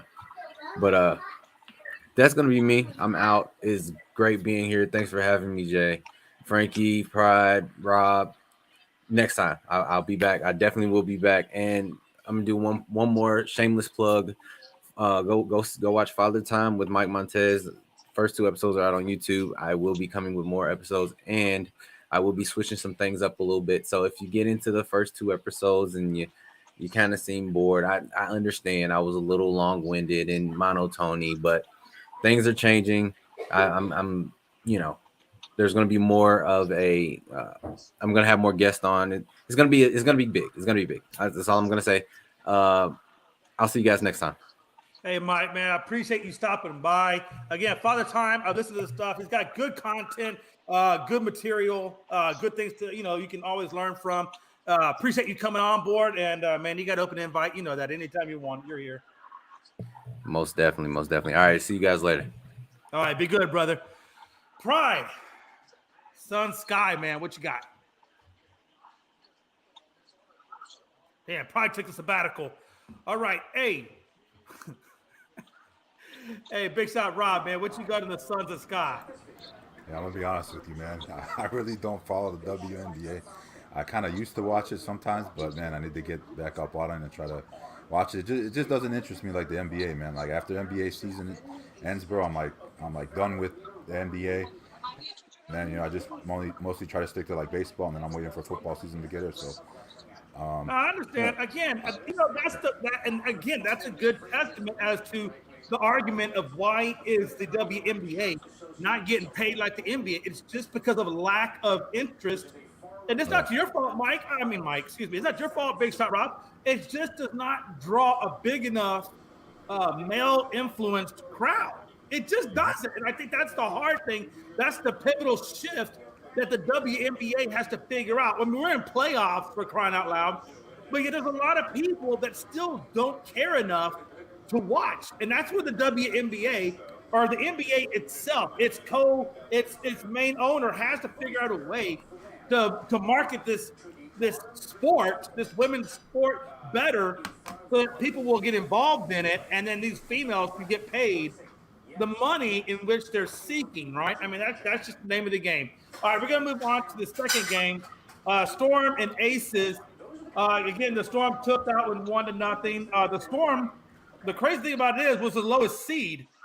They put up more shots than the Aces did. The Storm out-rebounded and had more assists as well. And that really was a pivotal factor in that 3-point victory over the Aces, which wasn't much. The Aces had more turnovers, which was another issue. The Aces had 11 and the Storm had 7. So that 4 turnovers, one of those two or three of those turnovers less, or 1 or 2 turnovers less, could have been the difference maker in that game. Again, the largest lead for the Storm was 12. Lloyd had 26-4 for the Storm. Stewart had 24-6-2 for the Storm. And Charles, and then Lloyd drained the clutch fourth quarter shot that got them the win in that fourth quarter. On the flip side, Gray had 21-1-5. Plum had 24-2. Young had 11 points, and that was a big 3 for the Aces. Charles did give, I believe, the Storm 13 points and 18 rebounds. I mean, just a hellified game on her end, and that really is what propelled the Storm over the Aces. And we'll have to see if the Aces can come back in game 2 and split the series before they go back to Las Vegas. Frankie? Yeah, this is a really interesting game. People should keep their eye on this. The Seattle Storm is really a sleeper team, to be honest with you, Jay. They are really a sleeper team. And I wouldn't be surprised if the Storm actually take out the Aces and go on to, the WNBA finals and get a chance at that basketball championship. Like I said, it's a really interesting game and expect a lot out of this. I mean, like Jay said, they are they're an underdog team. The Storm is an underdog team, and I do expect them to win this series against the Aces. Definitely in 3. So it's gonna obviously be Storm 2 and Aces 1. But hey, Jay, at least Mikey Delaney gets to celebrate something, right? Hey, Mikey! Real quick, another key point why the Aces also struggled was their star. Aja Williams was held to 8 points on 3 of 10 shooting, and the Aces have got to find a rhythm to get back in this game 2 and split it on Wednesday before they go back to Vegas. Again, Aja Williams was their star, and they held it to 3 of 10. And again, there was many reasons why the Storm got this win, but even with all those reasons, I'm going to give the Aces some mad props. When you're getting out-rebounded, when you're getting out-assisted, when you're coming back from 12, and when you give up 11 turnovers, but yet, and your star gets held to 3 of 10 on 8 points, and you only lose by 3, it is what it is. But hey, that gives you hope that, game 2 will be much different, I believe. And I think these Becky Hammond is going to have these.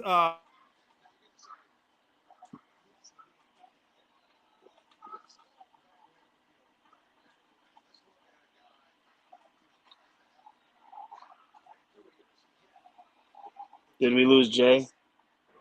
Damn, we might have. I think we lost Jay. I thought it was me for a second. I'm like, wait, what's going on with my phone? Yeah, we might have lost Jay for a second. He'll be back. I did hear that they are having weather delay over in Georgia, and probably I'm pretty sure you guys are going to be having a storm as well. Mm-hmm. So yeah, as soon as it passes them, it's hitting us. So. Might have one here in New York too. Yeah, we do have one over here in New York. Yeah. Well, so Bring back the Supersonics. Yeah, we'll go to you, Pride. So you wasn't here for the Sun and Sky. If you want to recap on the Sun and Sky game, real quick. Was it you, Frankie, that said that it's this weird thing where it almost feels like the Sky kind of just played with you game one, right? They understand Yeah, we're gonna they be down study. 0-1, but we don't care because we're doing this because we kind of want to get a recon of the situation, right? Yeah, However, I don't think they can do that to the Suns. Maybe it's just me. I understand they swept them in the regular season, but I don't know. Playoffs is different. I feel like the Suns could capitalize on it. You know what I mean? Um, in terms of the Storm, I'm sorry, not the Storm. No, yeah, Seattle Storm. Yeah. They won game one by 3, but the problem is they had everything perfect happen for them. Everything right, perfect happened for the Storm, and they only won by 3. If Wilson doesn't go 3 for 10, we're having a different conversation. So right. that's And kind of what concerns me. You know what I mean? Like I get what you're saying about them being a sleeper team because I'm with you. They're talented, right, but it took everything to fall your way perfectly for you to squeak out a 3-point win. For me, I'm not comfortable going to looking at Seattle and being like, oh yeah, they're a problem. Like I don't feel comfortable yet. You see what I'm saying? right. So that's really my only knock. You know what I mean? So So who do you um, got? Who do you got in the WNBA finals? Suns and Aces. Okay, okay, I I got. like I that. think. I think the Suns pull off of the. Yeah, I think they pull off the upset. To be honest with you. So Big Shot Rob, you there? Yeah, man, I'm here. Yeah, man, I don't really I follow don't know. WNBA like that, man. You could just pass it and go to the next topic, man. I don't even know the next topic. Our host sends in charge I of don't the know. topics, and he's not here. Okay, And it's sad I because guess we can't even. If we wanted to leave this stream, we can't even leave this stream and end it. nah, well, hold on. I we can got just you. I do got you. we can just I do got open you. topics. Oh, Jay's Frankie's back. back. He's Jay's back. back, All right, Oh, man. he's man. back. Oh, okay, Hey, okay. that's my He fault, wasn't man. gone That's for long, totally, man. hey, that's totally my fault, man. I don't know if I got something at Storm or not, but it knocked out my internet, and I was like, crap. Oh yeah. Yeah, But Well, Jay. you're you know back. what? That's all that Hey, matters. hey, listen, man. Hey, we're gonna keep rolling, man. We're gonna keep rolling. Jay, I got Keep the guys to rolling, recap rolling, on the rolling, rolling. WNBA game. So you can move Hawaii. on to you can move on All to right, Hawaii. so we're already in Hawaii. All right, cool, cool. All right, we'll pick it back up again, man. That's why I love Unscripted because I know when I go down, Pride, Frankie, Big Shot, man. Hey, look, man, they're gonna carry that. They're gonna pick up the torch, and keep running with it, man. That's why I love this crew. Hawaii won their 4th World Series title. I ain't gonna lie, man. Listen, if you ain't watching this little World Series, which I'm gonna be honest with you guys, I did not watch a whole lot of it. I know Gonzo pretty much watched, I think, every single game. But I kept tabs of Hawaii because Hawaii destroyed Helen! Pow pow! No, it wasn't that way. They destroyed us. They killed us. It was they annihilated everybody to the point where, get this, they outscored their opponents 60-5. Let me say that again. They outscored them 60-5. Look, you weren't going to stop this team. There was no way in hell Hawaii was going to get stopped.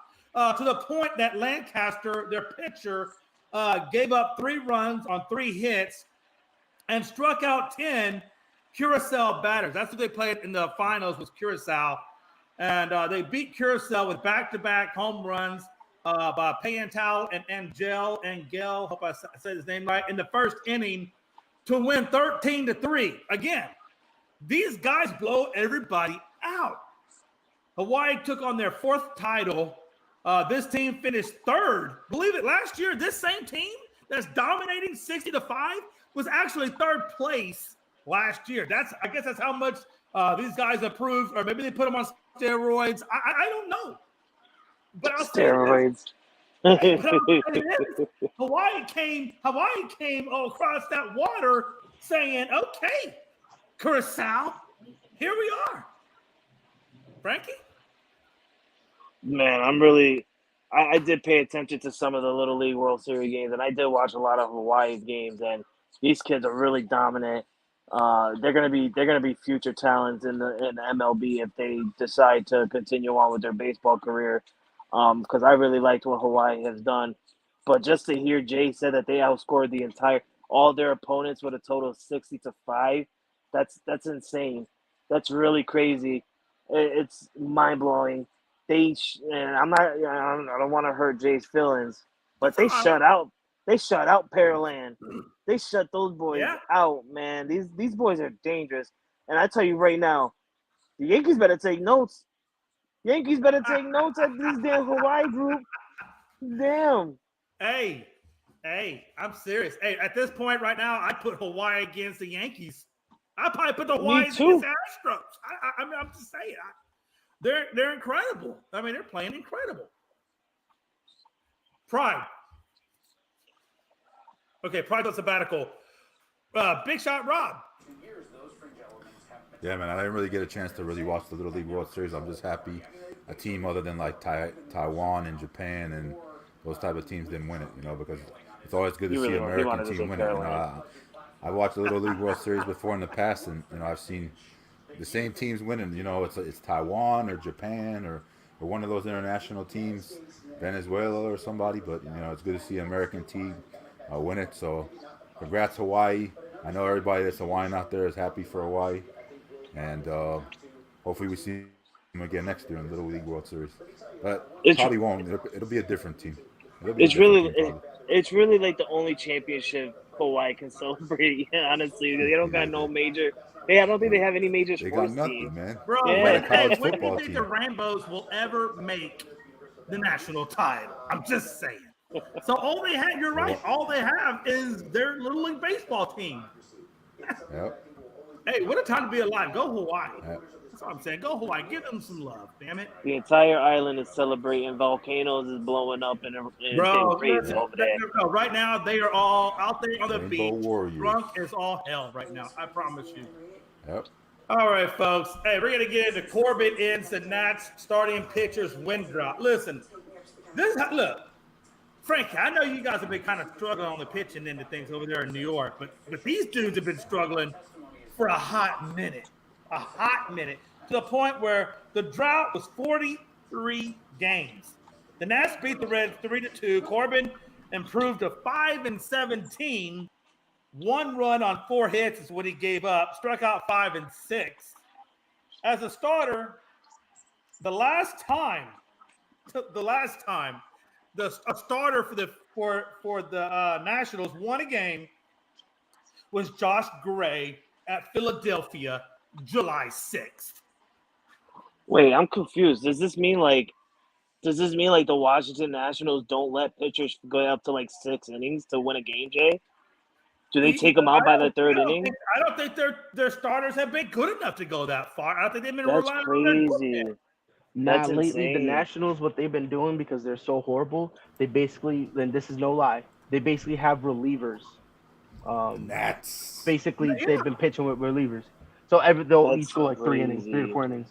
Hey, That's just to give you an idea of how rare and how bad this team is. Previous record was 35. And guess what the irony of it is? It was 35 by the 1949 Washington Senators. That's how So far we're going Washington back. literally Damn. owns both drought records. Yeah. Go Washington. Wow. No wonder the fans are mad. No wonder homeboy got shot from the Commanders. They pissed. They mad at the Nationals. Wow. And they taking it out on the Washington Commanders. No It's way, I insane. said that with a straight face. You can't even see my face. Yo, but Frankie, I heard it in your voice. You said that with a straight face. And then So? as soon as you got to the end of that sentence, you like smirked a little bit. What a I'm savage. smirking right now. What a savage. Gee whiz, man. How do you go Go from ahead. the World Series 2 years ago to worst team in baseball? And honestly, Rob, that's the crazy part about it. I was talking like during the Juan Soto thing, right? I was talking to my coworker Kevin, right? And I was like, man, it's crazy how they're doing this stuff. And he literally said, didn't they win a World Series like a few years ago? And I'm like, I literally forgot about that. I forgot Juan Soto won a World Series with this team. And that was That's the year how- after getting rid of Dancer Bryce was Harper. almost the MVP of that World Series. Yes, like that. The Yeah. fall from grace for the Nationals was so fast and so quick and so swift. You forget they just won. You know what? How this conversation reminds me of the remember when the Cubs started trading everyone? Yeah. And then everyone was like, "Damn, bro, didn't they just win a World Series?" It almost gives me that type of vibe. Like they had just Crazy. won. There's no The doubt about future it. was, Yeah. bro. The future was looking bright for them, and all of a sudden they traded everyone and their mother. And now they're like, you know what I mean? And it's like, okay, it's wild, bro. Like, it really is insane. And yeah, and it's a shock too because it makes it seem like their pitchers are bad, but it's not that they're bad. It's just like they just have relievers. They don't have Right. any quality. They don't have any pitchers that they're willing to go deep. And not only that, what they're also doing is because they're rebuilding, because they don't care, because it's kind of like a trash year. They're basically having randoms to kind of see what they got. Right. You know what I mean? So now Yeah. they're kind of seeing, okay, we're gonna bring you up to the big boy level. Let's see if you can handle it. And it's like that. And then they give guys like opportunities like 2-3 innings. Depending. There was one guy a couple weeks ago. He only lasted like a third of an inning because he was getting like mollywopped so bad. I'm just So saying, it's hey, wild, look, bro. this national team, look, honestly, look, they got rid of a couple of players, right? They got rid of Soto, they got rid of Bell, they got rid of Rendon the year before that, I think it was, to the Angels. And then, as you know, he hasn't done nothing over there. He's actually, I think, on the injury reserve or IL or whatever. But they've gotten rid of some of the guys that got them that World Series team have moved on to other pastures. And obviously, Scherzer's moved on and so forth. Not Bryce Harper. Bryce Harper, yeah, he moved on before the World Series. I bet Bryce is kicking himself like, man, I could have had a ring, dog. I could have had a ring. Now I'm over here in Philadelphia, probably sitting about number 4th in the National League, sucking wind. Anyway, whatever, Bryce, get over it. Jay, why you talking like that? I'm sorry. I pulled up my inner pride for today's show. I had this nostalgic throwback Thursday. I don't know. Bishop Rob, you haven't really talked. I know we heard from Pride. We've heard from Frankie. What's your thought process, man, on this drought and as a whole? Number one, both droughts are Washington related. And number two, where the hell do the Nationals go from here? Yeah, that's a good question. I think the same thing happened with the Marlins back in 1997 and 2003 when they traded pretty much the whole team away after the World Series. So this seems like a continuing trend with other teams. Like the Cubs did it, now the Nationals do it. There's other teams that do it too. I mean, obviously the Oakland A's did it, but I mean they didn't win a World Series recently, but they've been a good team in the past. But yeah, they pretty much got rid of their whole team, and man, that was disappointing to see the Yankees like lose like that to the damn A's, man. How do you lose to the A's, bro? No, it's like no, a trust Moneyball me. team. Hey, It's I a get it. Moneyball team. I don't know. Hey, Rob.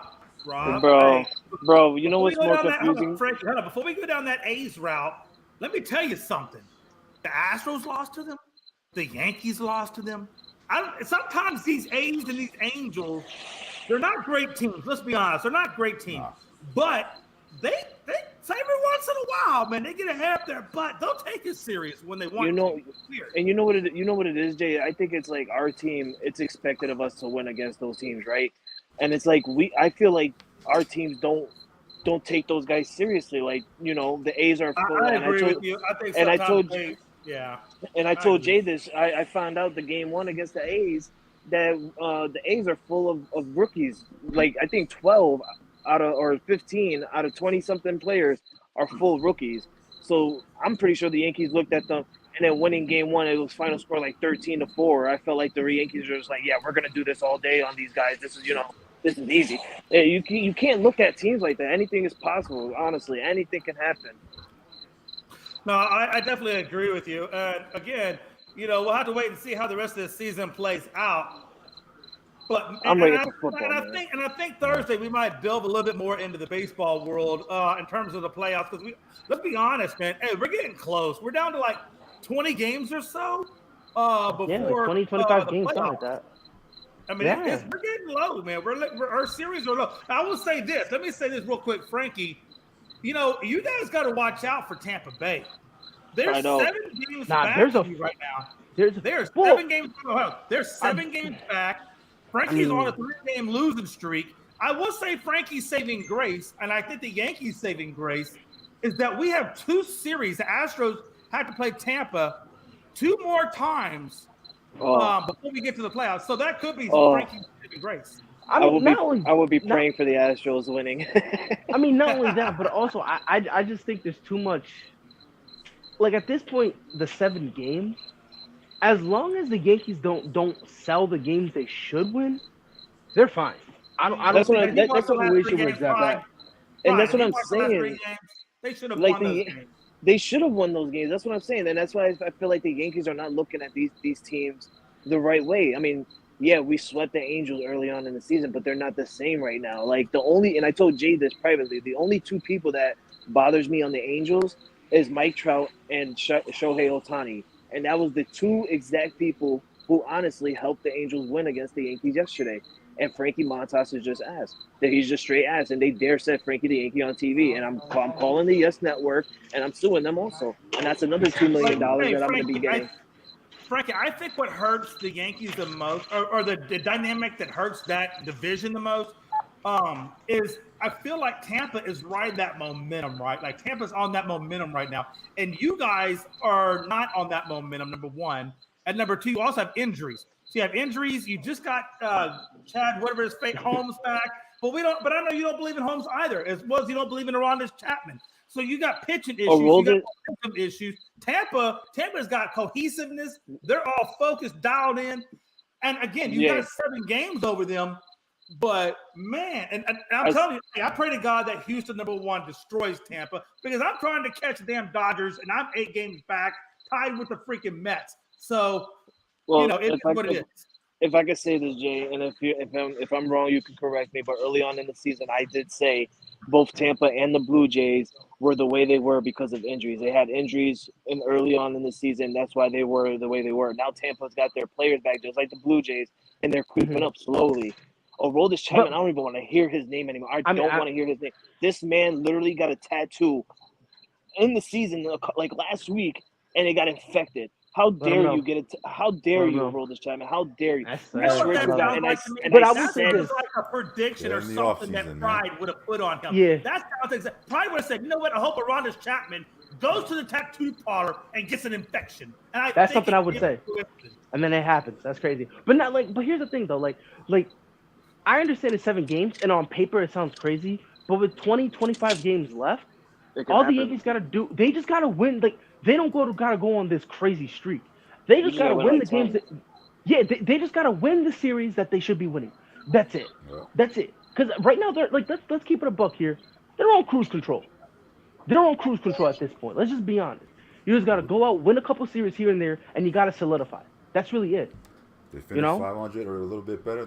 That's it. You finish 500. Sure. You'll only win the division probably by 3 games. But it doesn't. But here's the thing: it doesn't matter if you win the division by 3 or 30. It don't matter, because at the end of the day, you still get the same amount of time off.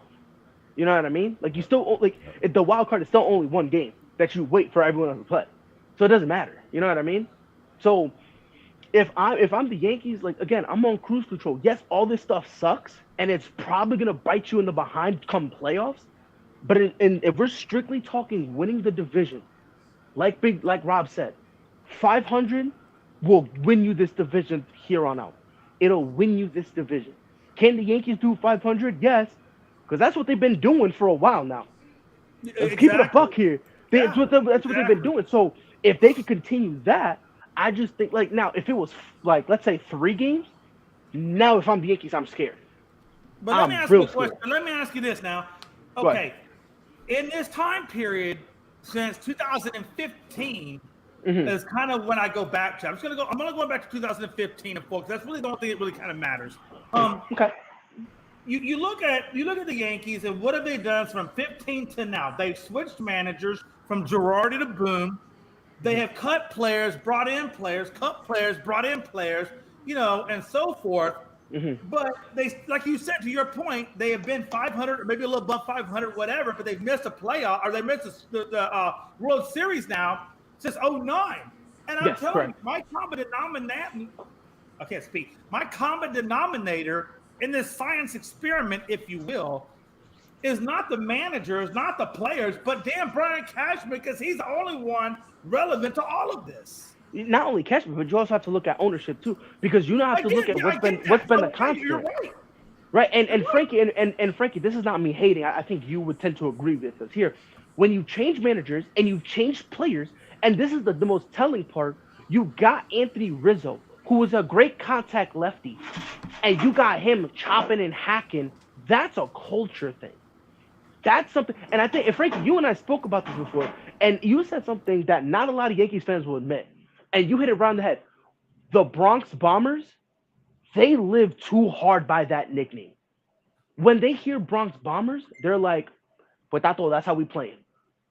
And it's like, stop it. Get some help. Like, and I've said this before. Aaron Judge is out here getting homers. Whoop-de-doo. He's got what, 50? Whoop-de-doo. 30 of them are solo shots, which helps them still get L's. So it's like now Aaron Judge, who's having you know what I mean? Aaron Judge is having a phenomenal year in terms of home runs. It's really not that impactful because they're only solo shots. Congratulations. Instead of getting shit out, you lost 3-1. And that's kind of like the sad part. Like if they focus on base running, it'll be something different. They're doing the same thing they did the last half of the year last year. We're gonna keep on hacking. We're gonna shatter the record for solo homers and still lose. Like it's insane. You know what I mean? And to your point, Jay, you change players, you change managers, you change benching coaches too. Yeah. Because Phil Nevin, who was there last year, they let him go and replaced him. You're replacing everything. At some point, you're gonna have to start looking up and start looking at, like you said, Brian Cashman, and even older. You're gonna have to start looking there. You're gonna have to figure something out. At this point now, it's not so much a manager and below thing as it is, like you said, ownership and GM front office and above. Yeah. And Frankie, please, Frankie, let us know. Like, are we out of pocket when we say that? No, because I'm also saying right now that the Yankees should get rid of Brian Cashman. It's really insane to me. I read something that the Yankees might get rid of Aaron Boone but keep Brian Cashman, which is really ridiculous to me. I always say if you're going to get rid of a manager, you might as well get rid of the GM as well. Coach too, yeah, you might as well. Well, I mean, Brian Cashman has been there. Brian Cashman's been there since 1998, one of the longest GM tenures in baseball history. And it's like, he got how many rings to show? Like 2 or 3, maybe more. Frankie, I'm more Frankie, let me ask you this, Frankie: is George rolling over in his grave right now? Oh, he is. Shut up down. George is rolling over his grave 3 times over. He actually went over into the next grave, and that dead woman is like, "What the hell are you doing?" And he said, "I don't know." I just say, I just got to believe that if George was here right now, he would probably take his son to the woodshed and whoop his ass. But the thing is, that's in the dictionary. And I think George takes his son to the woodshed and they have a long conversation. If he was still alive, the Yankees wouldn't be in this position. Forget having to take him back. That's true. Hey, listen, I agree with you. I agree. You know. Hey, let's roll on to the next topic real quick, man. Hey, listen.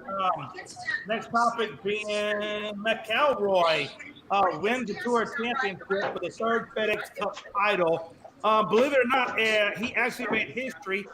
His name is on the trophy 3 times. Woods and Mickelson are only on there twice. Mm-hmm. So he actually broke history. He got it for the 3rd time. And it's basically him and Tiger at this point that are trying to change the PGA Tour to basically stave off further defections of golfers to the LIV tournament. He faced adversity at the start and at the end of the championship at East Lake Golf Club in Atlanta. He sank a 2-inch putt on the last hole to get the win over Scheffler and Sung J M. 6 holes back of Scheffler to start the 4th round. He started the event with a triple bogey and a double bogey. I say that to say this. He's the first guy to ever start 4 over par and still get the win. And then go the next 70 holes and be 21 under par. And it's insane, too, because, like, if you watch those last holes, that was, and he needed this, it was bona fide perfection. He understood that after that double, especially that double bogey, he looked in the mirror and was like, I need to play arguably better golf than when I won my green jacket. I need to play better golf than that. I need to be better. Because I don't know if y'all remember, when Rory won when he won, everyone was like, oh, watch out. This kid's going to be the new face. They've been like, 5 new faces of golf before Tiger Woods comes out and goes, yeah, enough of that. So, like, He needed to play better than he did back then, and he did phenomenally. Like you No, said, I totally agree with you. you know. Frankie. I'm gonna start with Frankie Pride. I'm not skipping over you, but I want to get. No, you good. Frankie, I get it. I'm way back to you, son. Hold on a minute. Hold your stories. I Yeah, shall. calm down, Pride. Wait your turn. Skipping lines. I This is a love lunch Pride. line. Hey, no, Pride's on. Hey, Frankie, here's the deal, though. Again, that was the first time he broke history was when he got his name on the cup 3 times over Tiger at 2 times and Mickelson at 2 times. The second time that same day, PGA broke history. They gave the largest winning purse ever at $18 million to him, and that's the largest purse ever given in PGA history. To put it in perspective, typically the winner gets between 2 to 4 million. This time he got 18 million. So again, I think this is Mickelson and Tiger, probably their influences on PGA, saying, "Hey, look, guys, we're going up against Liv. Liv is giving out these enormous purses. Hell, I could finish dead last over at Liv and still make $100,000." And I think a PGA, is listening to Tiger and Mickelson, and I think they're upping their purses, and I think there's going to be a trend going forward. But that's just my opinion. Frankie, what do you think? Is this the future now of PGA in terms of their purses? Are they going to start giving out bigger purses to compete with the Liv? I mean, they should, Jay, to be honest with you, and I agree with everything you're saying. I mean, if the PGA wants to compete with Liv, they're going to have to up the purse. I mean, look at all the players that left the PGA to go to Liv because of money situations. So Right. having someone like Tiger Woods and Mickelson, come in and step up for other players, knowing that that's going to be the problem. It's a big help for a PGA. And let's not forget, Mickelson is one of those names that were actually going to leave PGA to go to Liv. So I think that PGA is going to follow what Mickelson and Tiger Woods is saying and up that purse, just like you said. Yeah, no, I agree with you. And then Pride, again, to show you, how good McIlroy was. The guy shot a 67 in the first, a 67 in the second. He drops down and gets a 63 in the third, and then wraps it up with a 66. And he got like two eagles, like 18 or 19 birdies. I mean, the guy was just all over the place doing amazing. But what's your thought process on, number one, is the PGA going to raise their tournament purses like they did at this championship to match Liv? And number two, what is your thought process on the PGA as a whole and Roy McIlroy's performance going forward? Tom So Brady first could of be all, McIlroy. Just saying. let's keep it a buck here, bro. Like, I mean, Tom will just smash him. But here's the part that we're also not talking about, and John Suggs said it too. Not only in Live you get paid more, you work less. So there's less of a grind on you. You know what I mean? But let's not also turn a blind eye to what this is. I don't think this is the PGA setting a new precedent. You know what this really is? PGA paying a guy who stuck up for them. Roy McIlroy and Tiger Woods were both the ones talking about, yeah, all right, settle down with all this Live nonsense. He was like, why go to Live? Like, that's dumb, right?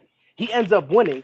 And isn't it kind of ironic that the guy who won was the one who defended him?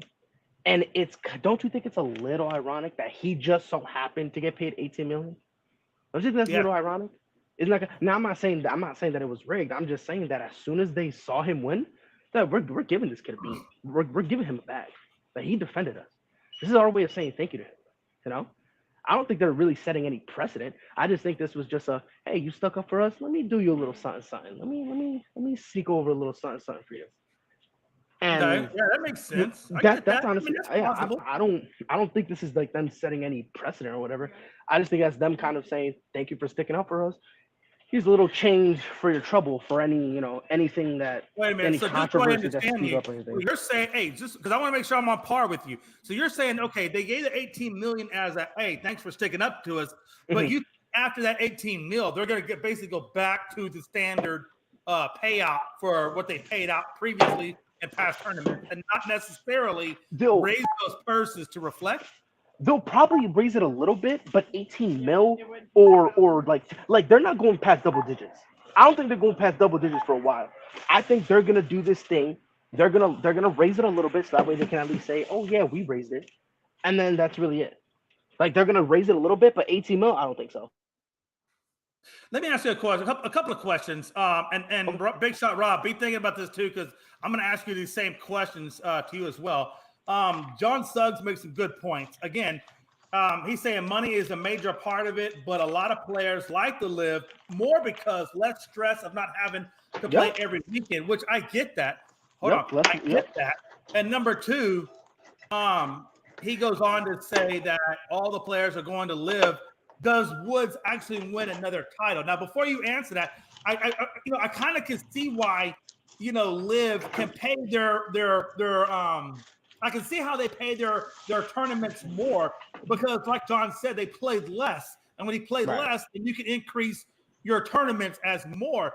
So my question is this: based off of what he's saying, should then the PGA play less and pay more to keep up with Liv? Well, not yet, because again, like the PGA is in a situation where they're still in a blink. Like, you know what I mean? Like they're having a staring competition. Let's see who blinks first. If they need to, then they'll start, cutting back on some of those weekend events that pretty much the main guys don't show up for. You know what I mean? Then they'll start cutting back on those. But until then, right now they're in a situation where the PGA, I'm not going to say they don't have all the control. But they can kind of force a little bit of control, especially now that some of the top elite golfers are defending the PGA.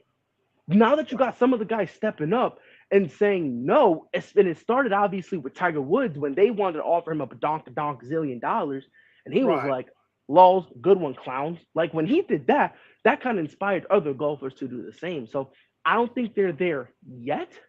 If they get to a situation where they have to, then obviously they're gonna have to go on basically like a shorter schedule, right? Like or more days in between. You know what I mean? But I don't think they do that now because they still have some time to see how this live thing handles out. They still have time. Yeah, I get that they don't want to do necessarily anything rash. I get that. Right. I'm going to ask Robert a question, and then I want you guys to comment on that same question. I'm going to go in reverse order. So I'm going to start with Rob, and then we're going to go to Pride, and then Frankie to wrap up this topic. My question to you, Big Shot Rob, is this, and it kind of plays off of John Suggs' second question. Does Tiger Woods win another title? So number one, you got a lot of people left and right defecting over to the LIV tournament. So my question is this. Now, are some of these golf tournaments that are played in the PGA, are they watered down? And if this trend continues and doesn't reverse, let's say LIV doesn't go out of business. Let's say LIV is successful and then goes in the future and continue to do things at whatever pace they're doing it. If the PGA in retrospect is losing these golfers, does it water down the titles that they currently have? In other words, the competition, do you think it becomes less? And so let's say, for example, Jack Nicholson has 18 majors. That's what everybody's chasing. Tiger is close to it, but not quite there. But that's what they're chasing, right? So everybody's chasing. So if you water down the competition, and maybe there's 2 or 3 select golfers that are at that level, like a McIlroy or Woods, whatever, that's left, a Spade, whatever. Does it make it easier for those guys to achieve what Nicholson had achieved because the competition may not be as great because of the defections? That's really kind of where I want you guys' input on. Again, does Tiger Woods get more titles? And do these titles have less merit because of the competition defecting? And does it make Jack Nicholson's 18 majors now more easily to attain? Rob, I'm going to start with you, and then Pride, and then so forth. Rob, what do you think?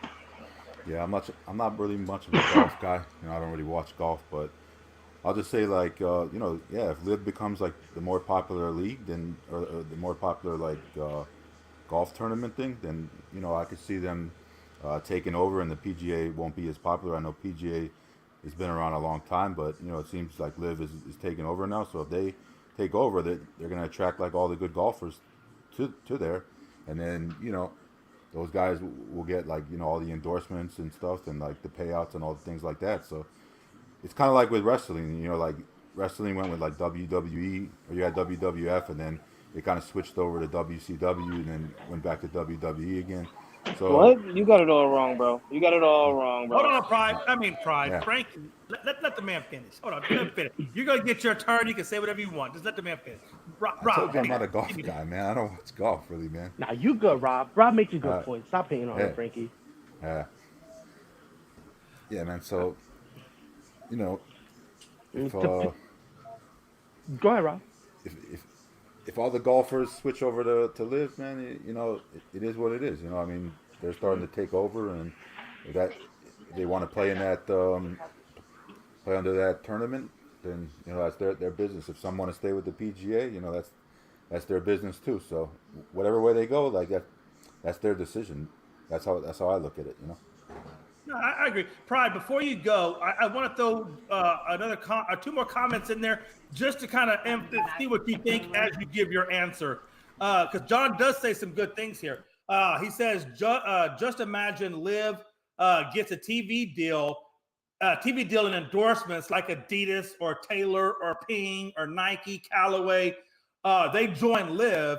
The current payout will double what the PGA is doing, and can the PGA afford if endorsements and sponsors join Live and increase that money that they're already giving them? Can the PGA stay the course? That's number one to influence maybe what you're going to talk about. And number two, how many top golfers were playing during that era versus today? This is way more talent today. So I don't think that it waters down the records or the tournaments. He thinks it makes a better play or a more playing field in his opinion. What do you think about all that, Pride?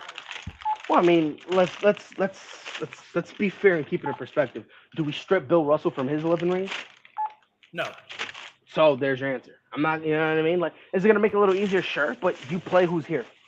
If they go to Live, it is what it is.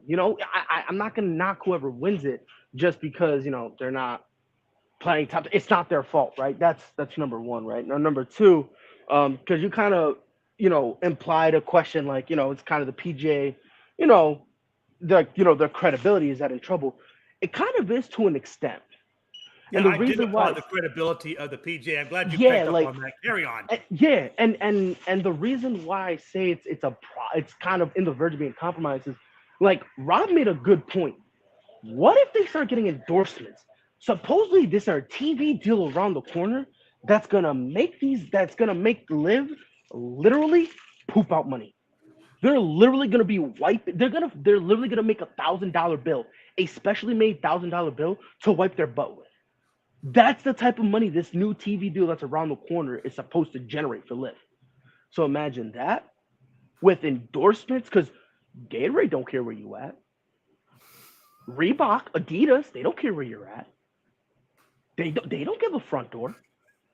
Toyota wants to make a commercial. Let's go get someone. They got blood money. Let's go over there. Pride. Hold on just for a sec. I'm not meaning to cut you off, but I have to. Hold on just 1 second. I'm coming right back to you. Don't lose your train of thought. But okay. John Suggs, come on, man. I get what you're saying. Live not going anywhere as long as you keep going to the gas pump to fill your car. And then he goes, that's probably true. But still, we can't say that here. Pride, I'm sorry. I appreciate it. I mean, that's probably true, but even so, I mean, yeah, sure, they do make their money off oil, but that's not going to be forever. Because like I said, once they start getting endorsements and the TV deal, then they're going to be coasting. And that's really what the PGA is waiting for. Like the PGA is waiting like, yeah, this TV deal, is it serious? Is it legit?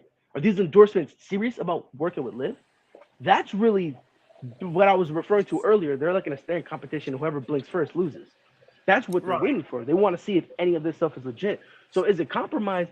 In a sense, because even though, first of all, I'll be honest with you. I don't think any of these other golfers outside the top, let's say top 50. Matter of fact, I'll go one further. Outside the top 20, maybe the top 15. None of them are getting to winning 5 total majors. Forget 18. You know what I mean? No, Like, I understand what you're saying. you know what I mean? So, Yeah. so it's like I don't think they'll be able to get that anyway. Yeah. But then it's gonna come down to a situation where now the PGA's credibility is gonna be shot because all of these guys are defecting over to Live. The top guys defecting to Live, and every time you go and ask somebody other than Phil Mickelson, what do you think about Live? Oh, it's the best thing in the world, bro. Whoever created Live, in my eyes, is Jesus Christ. That's kind of the narrative that's starting to be painted with Live. So they're paying guys more. It's a lighter schedule, and they're treating the guys nice. The PGA is, I'll be honest, they're on the their credibility is on the verge of being compromised because it's gonna get to a point where what if we get to a point where kids grow up wanting to play and Live? Yeah. No, I Like, understand. you know, Yeah, so absolutely. So I do think their credibility is on the verge of being shot. Again, it really comes down to this TV deal, whether or not it really comes to fruition. And with each passing day, the people who run Live are making it seem like, oh yeah, this TV deal is we're just ironing out some last minute details, and we're up and running. Once they get that TV deal, everything else is going to open up because with all that money, that's when more endorsements are going to start kicking in. And next thing you know, the PGA is going to be like, we kind of have to do something. And my thing is, by the time the PGA tries to do something, they'll probably already lose so many of the most prominent golfers in the world that it perhaps could be too late. I don't think the PGA dies, but I wouldn't be surprised if it becomes like the XFL to the NFL. I think that's a legitimate I definitely possibility. get that. Yeah, I definitely get that. Frankie, what do you think, brother? Is there really much for me to say? I mean, probably nailed it all on the head, honestly. My bad. I talk too much. No, you good, bro. You honestly, because I'm like Rob. I'm not huge into golf, but I do want to. The only thing I had to say with Rob was the WWE thing. I mean, he said WWF into WCW into WWE. It's different, Rob. It's different. For wrestling, I get a little offended for when it comes to wrestling because WCW is a whole different thing compared to WWE. That was a competition, and I see where you were going with it, but you were a little off track with it a little bit. If you understand what I'm trying to say, it's kind of like AEW with WWE right now. That's what Live and PGA is kind of looking like. AEW is like the developmental. If we're gonna be honest. Yeah, I see what Rob was trying to say. I just wanted to fix it up for you because with wrestling, I'm real hardcore with wrestling. I know you're a big wrestling fan, man. I hear you. That's all I wanted to, but probably nailed it all on the head, honestly. Yeah. Hey, Pride will hit everything in Britannica encyclopedia if you let him. So hold on a second now. Pride needs his own show, bro. You got I didn't even need it. Hey, listen, let me tell you something, man. I could tell Pride. Tell me about the color of water. And we will be here for 4 days. He will be all the way down to the last molecule. We're talking about every I'm water telling in you, Pride detail. is just that accurate. He called you water boy. Pride could tell you every water in the book, man. Dasani. I want to go to John Suggs real quick. Free Pride. John Suggs says, imagine Liv luring these contracts like PGA's done. NBC, CBS, and ESPN are collectively in the first year of a 9-year, $6 billion plus agreement to show the PGA Tour in the United States, while Warner Brothers Discovery, which owns TNT and TBS, is paying the PGA Tour another $2 billion to show the tour worldwide. And then he goes on to say, last comment, which was, I can bring that up real quick. He says, Live is free on YouTube. Is huge for them to bring more fans over. Again, and that's big. Yeah. That's big because the thing is, not only do they get money from YouTube, because obviously you got a lot of people watching, but it does bring new eyes. So that way, as soon as that new deal kicks in, they already have like a dedicated fan base that will just go over there. So it's like they're not really going to lose numbers. And that's what I was about to ask you, Pride, is right now they're 9 years, with these guys. But if Liv can maximize the YouTube, and then when that deal runs out with Discovery, Disney, so forth that has TNT and TBS, and then those deals, if they can make it 9 years and survive that period, then they could go after those guys as well. And if they bring on endorsements, I mean, it's very well that PGA could slide, by the wayside and Liv just be the next big giant. And the path is there. It's just a matter of the rubber meeting the road at this point. But the path is there, Absolutely. and Absolutely. it's not a wooded forest like a lot of people, like a lot of pro PGA people are trying to act like it's a dark road that no one knows. Like, nah, bro. Like, it's a pretty sunny road. Like, they're vibing and they're driving down with a Jeep, no doors, and the top down, bro. They're vibing Yeah. right now, and it's a legitimate thing, bro. Like, it's gonna be Hey, crazy. real quick. So we're gonna do some final thoughts, maybe a couple of current, and then we're gonna get out of here because we're about an hour and 50 in. But I just want to kind of talk about Thursday's show and hype it up a little bit. We actually didn't get to 2 more topics, but I know number one, Frankie is not going to be here for a hot minute. We want to wish him good luck with his baby, and congratulations to Caitlin for bringing another beautiful child into this world, and hopefully Frankie doesn't corrupt it. I'm just kidding, Frankie. I love you. I know you're. I'm gonna corrupt it all. Yankee, Patriot, Laker. You don't even understand, right? No, but again, we love Frankie, and as he's on his sabbatical, I would not be surprised if he makes a brief appearance left or right or in the comments sections. But Frankie will be back as soon as this child hits 1 year old, or he gets put in jail, and then hopefully, I don't know, whatever comes first. But no, I'm totally messing with Frankie, and Frankie, that's why he's laughing, because he knows I'm just messing with him. But no, hey, Frankie, we can't wait till you get back, brother, man, because you will be greatly missed, and you know that. I know. But before we get into final thoughts, I do want to talk about a couple of things that you can expect on the Thursday show. I'm sure Pride will be here unless he's working, and I'm sure Rob will be here. Are you gonna be here Thursday, Pride? I probably will because I work the morning shift. So there you go. There you go. So obviously, this is just preemptive. But Thursday shows, I could tell you probably the first 3 topics, or at least 3 topics in the conversation. Number one, we're going to talk about will be, let me get my slider over here. If I can operate it correctly. Could the Chargers be the AFC favorites? Yes. We'll talk about that. Yes. Hey, nobody get them nuggets away. I'm not here, so I can say it. Yes, they are. I mean, that's true. That is true. Frankie, I know you Okay, love on Chargers players. Just me and Rob can't respond because I think we go both. Okay, no, Frankie. Actually, let me get Frankie's responses. That's a good point. I appreciate you guys telling me that because Frankie, I apologize. Let me give you your opportunity to speak on this. The Chargers, break it down for us. I honestly feel like the Chargers are AFC favorite in my book to represent the AFC for the Super Bowl.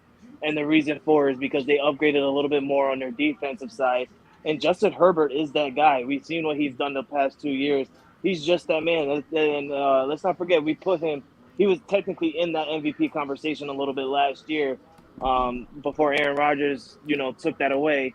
So don't be surprised if you see Justin Herbert in the MVP conversation again this year, because he's got some pretty good offensive weapons, but the defense is just too stacked. I can't wait to see it. And I do honestly believe that the Chargers have a strong potential chance at representing the Super Bowl for the AFC. Yep, that's why you got them in fantasy. Hey, John, I guarantee you,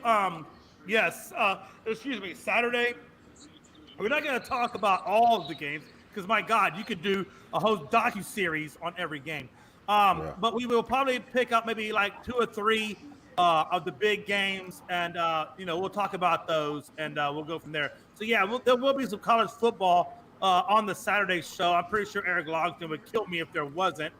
And moving on to his next point, you better. We already covered that, so I don't know why I'm covering. It said Raiders are the favorites with the Chargers very, very close. In my opinion, I'm a Herbert fan. John, we will talk more about this on Thursday, but I got you in the books for your Raiders as the favorites. Damien says, and I don't. That's probably something crazy. Why are you hating on the Dolphins? John man? Gruden just came out with the statement. You know what? I'm not even reading this whole statement. You know why? Because you can comment on Thursday because that's one of the topics. So hold the phone. Oh, that is one of the topics? Oh, I was about to go haven't on got the there yet. No, you're going to fall. Damien, don't never compare my Dolphins to the Nationals, okay? Hey, I'm telling Damien to hold the phone. That's Thursday topic. Yo, Rob was like, chill out. That was like 15 minutes ago, and Rob just seen it. Oh, God. No, I still remember it. No, Rob saw it and he was like, "Nah, I'm gonna be good. I'm gonna be good." Then Damien said something. He goes, "Nah, I don't care." And he was like, "Don't you ever say that again." He tried to be, Yeah. he tried to be good. Hey, And when he Frankie, saw all I gotta Damien say for again, you, he's like, man, "Nah." other than rooting for the Patriots, go Chargers, go. He Facts. said, "Go Hey, You know Chargers, who my hey, was, hey, guy." you know who said that, right? I'm gonna let that That was slide over Arnold to Schwarzenegger. Frankie That was there. Arnold Schwarzenegger. Yep. Hey, listen, real quick. Hey, Frankie. This is, I believe this is the last topic. Let me double tap. And yeah, that's the last topic. Okay, so Frankie, good or bad, MLB Players Association represents minor leaguers for unionization. Oh, This is just a Frankie topic, right? Because we're gonna talk about this This, Thursday. listen, this is gonna be on Thursday, so just Okay, cool. I just wanted to make sure. I'll keep my Bro, mouth shut. I'm not listen right now. Look, you're like Blue. My dog Blue is a French Mastiff, and when he goes to the water and drinks water, when that mouth comes out of the bowl, it's like Niagara Falls across my freaking living room I floor. don't get it. I have I to really mop don't get it. afterwards. So So I how am know I you're like Blue? salivating. Hold on, I know you're salivating at the mouth, but hold your tongue until Thursday. I know So I know hold I'm my a, tongue. Okay. Okay. I know I'm a, Yeah. I know I'm a little dumb and stuff, but like, Probably what not is gonna this get any meaning? sleep until Is this Thursday, meaning man. like the minor leaguers are gonna be part of the MLBPA? No. So they're making their No, own. they're going to be represented Oh, by them. yeah, So when I it goes think to that's the it. CBA, when it goes to the CBA now, Yeah. MLBA will represent the major leaguers and the minor leaguers. So when it comes time for these dudes to get more money, MLBA is No. now going to step up and represent that. No. It's by themselves. Like the minor leaguers have their own union. So they got their own union that basically only worries about minor leaguer stuff. So they don't have to balance it or anything. Well, that's true. But the whole idea is they want to, should they join the MLBA or PA? Should they become a union and have an actual representative representing them to MLB to get more money, to pay them more money and improve their working environment and their working conditions?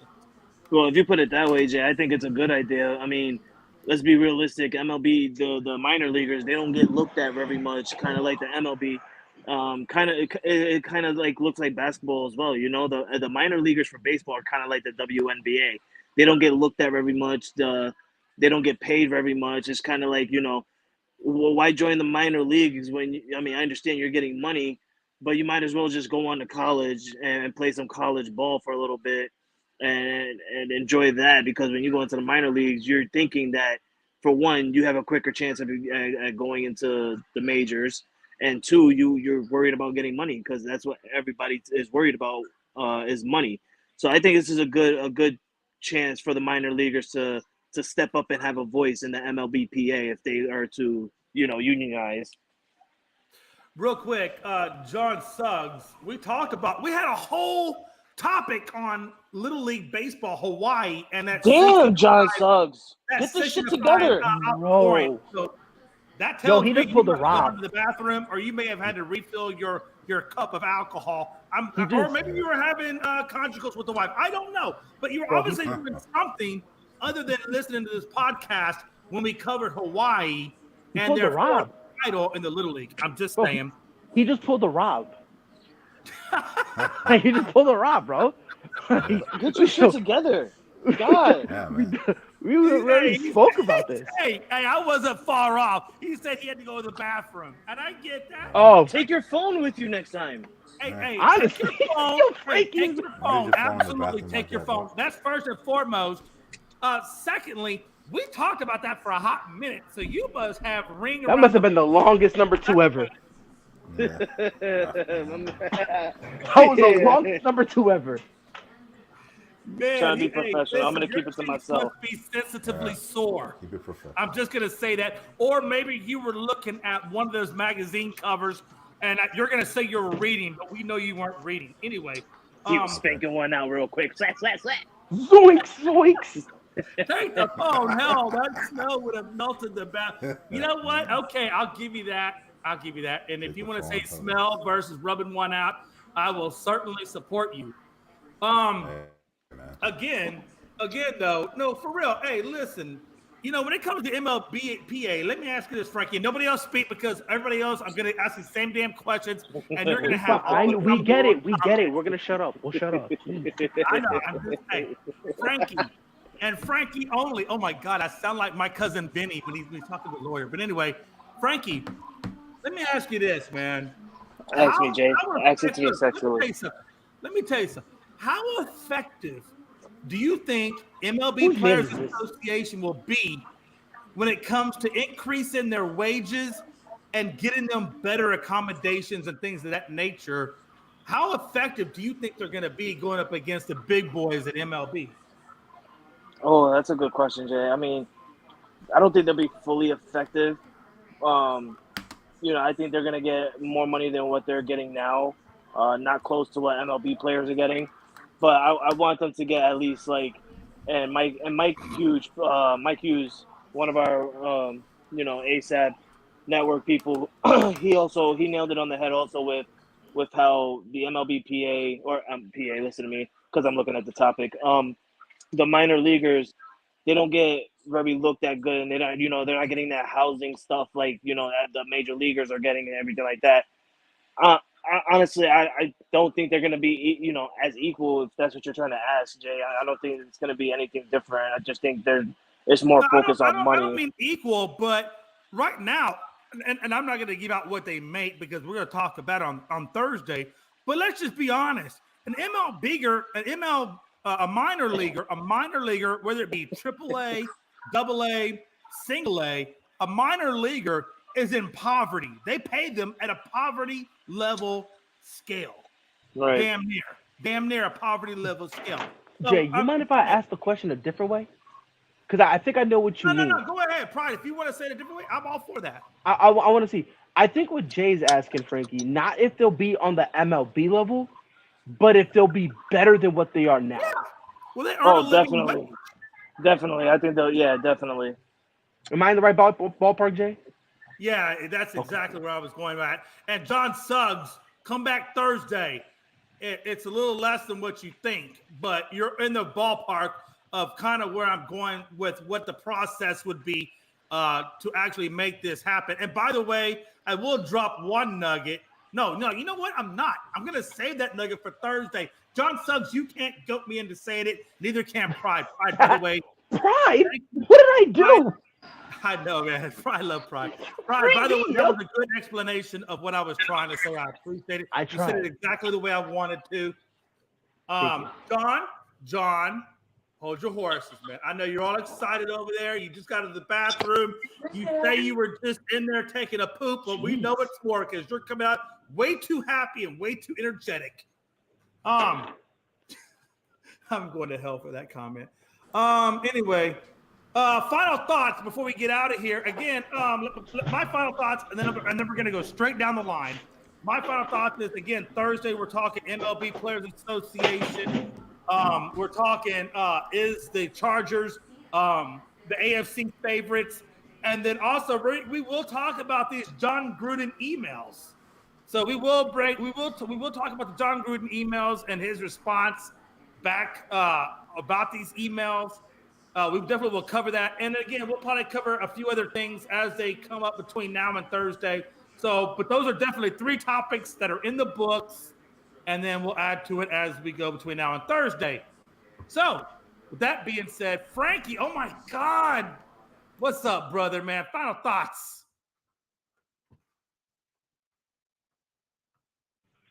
I hear him loud and clear. I hear him. Yeah, he's muted. Frankie, he makes good points. I'm with him. He's making great points. Frankie's muted. What are you talking about making great points? Pride, we're going to come back to Frankie last. And hopefully he'll be off mute. Pride, final thoughts, brother. Like always, appreciate y'all having me. Always a blast, always fun. Frankie, good luck, I've heard you rage at the children over COD, so good luck. All right, much love.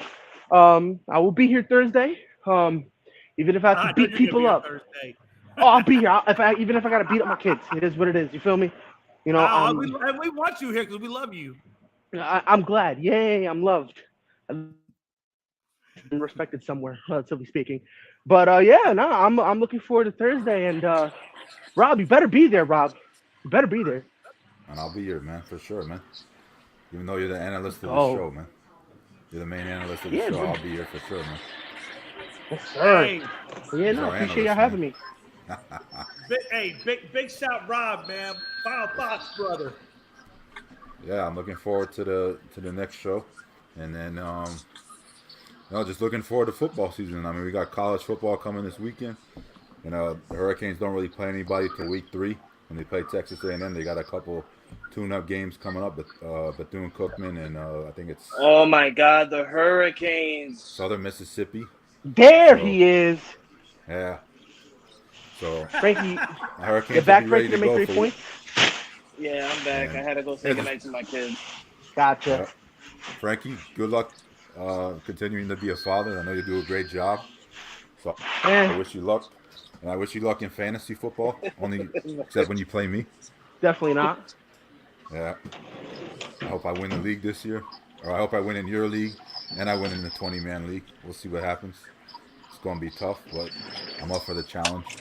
You know what else is going to be tough? Miami beating us. That'll be try. Honestly, I see it coming.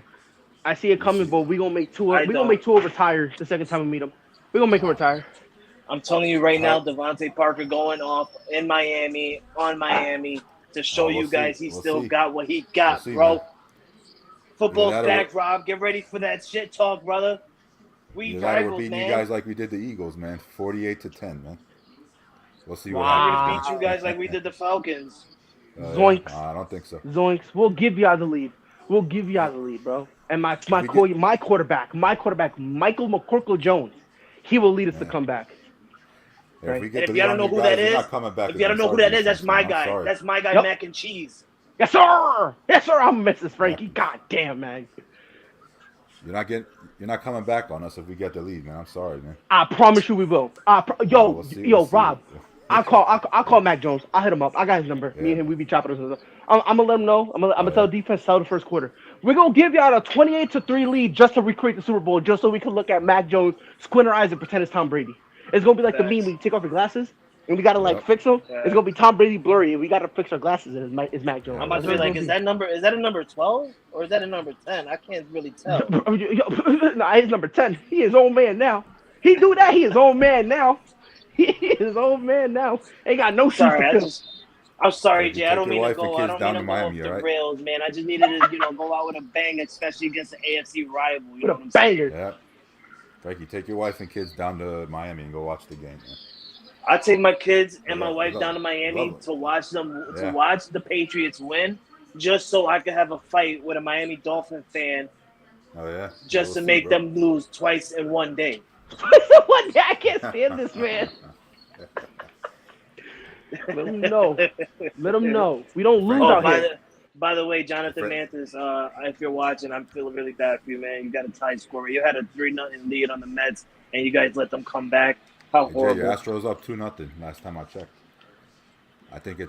Boston's probably losing. We're probably losing 8-0 right now. Hey, Frankie, man, if you want to come here to Buffalo, man, and go watch the Patriots and the Bills, we could do that. Don't do that. No, that's not even your team. It doesn't matter. It's just fun to go to the game, man. Fun to go to the game. Yo, I tell you what, I will go to that and watch my boy Mac Jones come out with another 3-pass attempt win. Yeah, I don't know. Yo, hold on, question. Can I ask you a question, Frankie? What other quarterback can go in a hostile environment, like against the Buffalo Bills, and throw for over 66%? Name another quarterback who can do that. My guy did it. Yeah. My guy did it. I can't think of anybody else. I mean, Tua can't even stay on the field long enough to do that. I'm hoping he can do it this year, man. We'll see, man. Tua got more hip injuries than my guy had pass attempts. What are we talking about? Jay, let's see what happens, man. Real quick, final thought on Jay. Justin Verlander did hurt his calf. How serious is it? You're muted. You're muted, by the way. You're muted. You're muted, Jay. Jay, you're muted. You're still talking and you're muted. Yeah. There it is. Hold on. He got it. Hey, listen. I know he's on the 15-day IL. I'm not worried about that. It's a little calf strain. No big deal. At best case scenario, he's going to sit there and chill. He's going to rest up. He's going to come back in 15 days. Guess what? That puts him one start to get ready for the playoffs. Be ready, folks, because Verlander coming in hot. Hey, it's been on that 15-day IL. I was looking on that 15-day. Isn't he only missing, 2 starts at best? He's only missing 2 starts. Yeah, something like that. He'll be gone for about a couple weeks. And where you guys are, he probably was going to miss at least one of those starts anyway. I would imagine so. Because Yeah, I mean, they so know y'all can rest they're them. gonna let So him go. you know, Oh I'm my not too God! There's concerned. a question. Oh my God! So Verlander may be the fourth topic. I don't know, but if Verlander misses the last, 3 weeks of the season, does it affect his Cy Young? I don't think it does. I don't think anybody on this panel thinks it does. But again, this is baseball. You never know. I hope it does. And hey, it's been your boy Pride. It's been your Sir. boy Frankie. It's been your boy Foxborough Frankie. It's been Big Shot Rob. It's been Mike Montez. And again, Frankie Foxborough, Frankie the Yankee. I don't care about Montez. We're gonna get sued, but we don't care. Hey man, we love you, They're gonna and get sued. can't wait for you to get through this whole parental thing that you've got to handle with Caitlin and the babies. And when you're ready to come back, we'll bring you back because you're family, and this is where you freaking belong. Jay, you're technically my boss, Jay. This is maternity leave. You're gonna pay me, right, for this leave? He said maternity leave. Frank, this is why Frankie's undefeated. This is why Frankie's undefeated, yeah. Banger If I could tell after your wife and kids to invite me over for dinner Frankie, sometime. talk to management, and we'll see what we can do. Until then, We got to talk to payroll, aka Logan. Tell your wife and kids to invite me over for dinner hey, sometime. hey, until then, Let him know, Rob. They make love it. Yeah. And And you can invite we're Pride outta too. here. The whole team's I better gonna be out invited. there. Yeah. Better be invited when Yeah. All right. Kraft macaroni and cheese starts lighting up the field.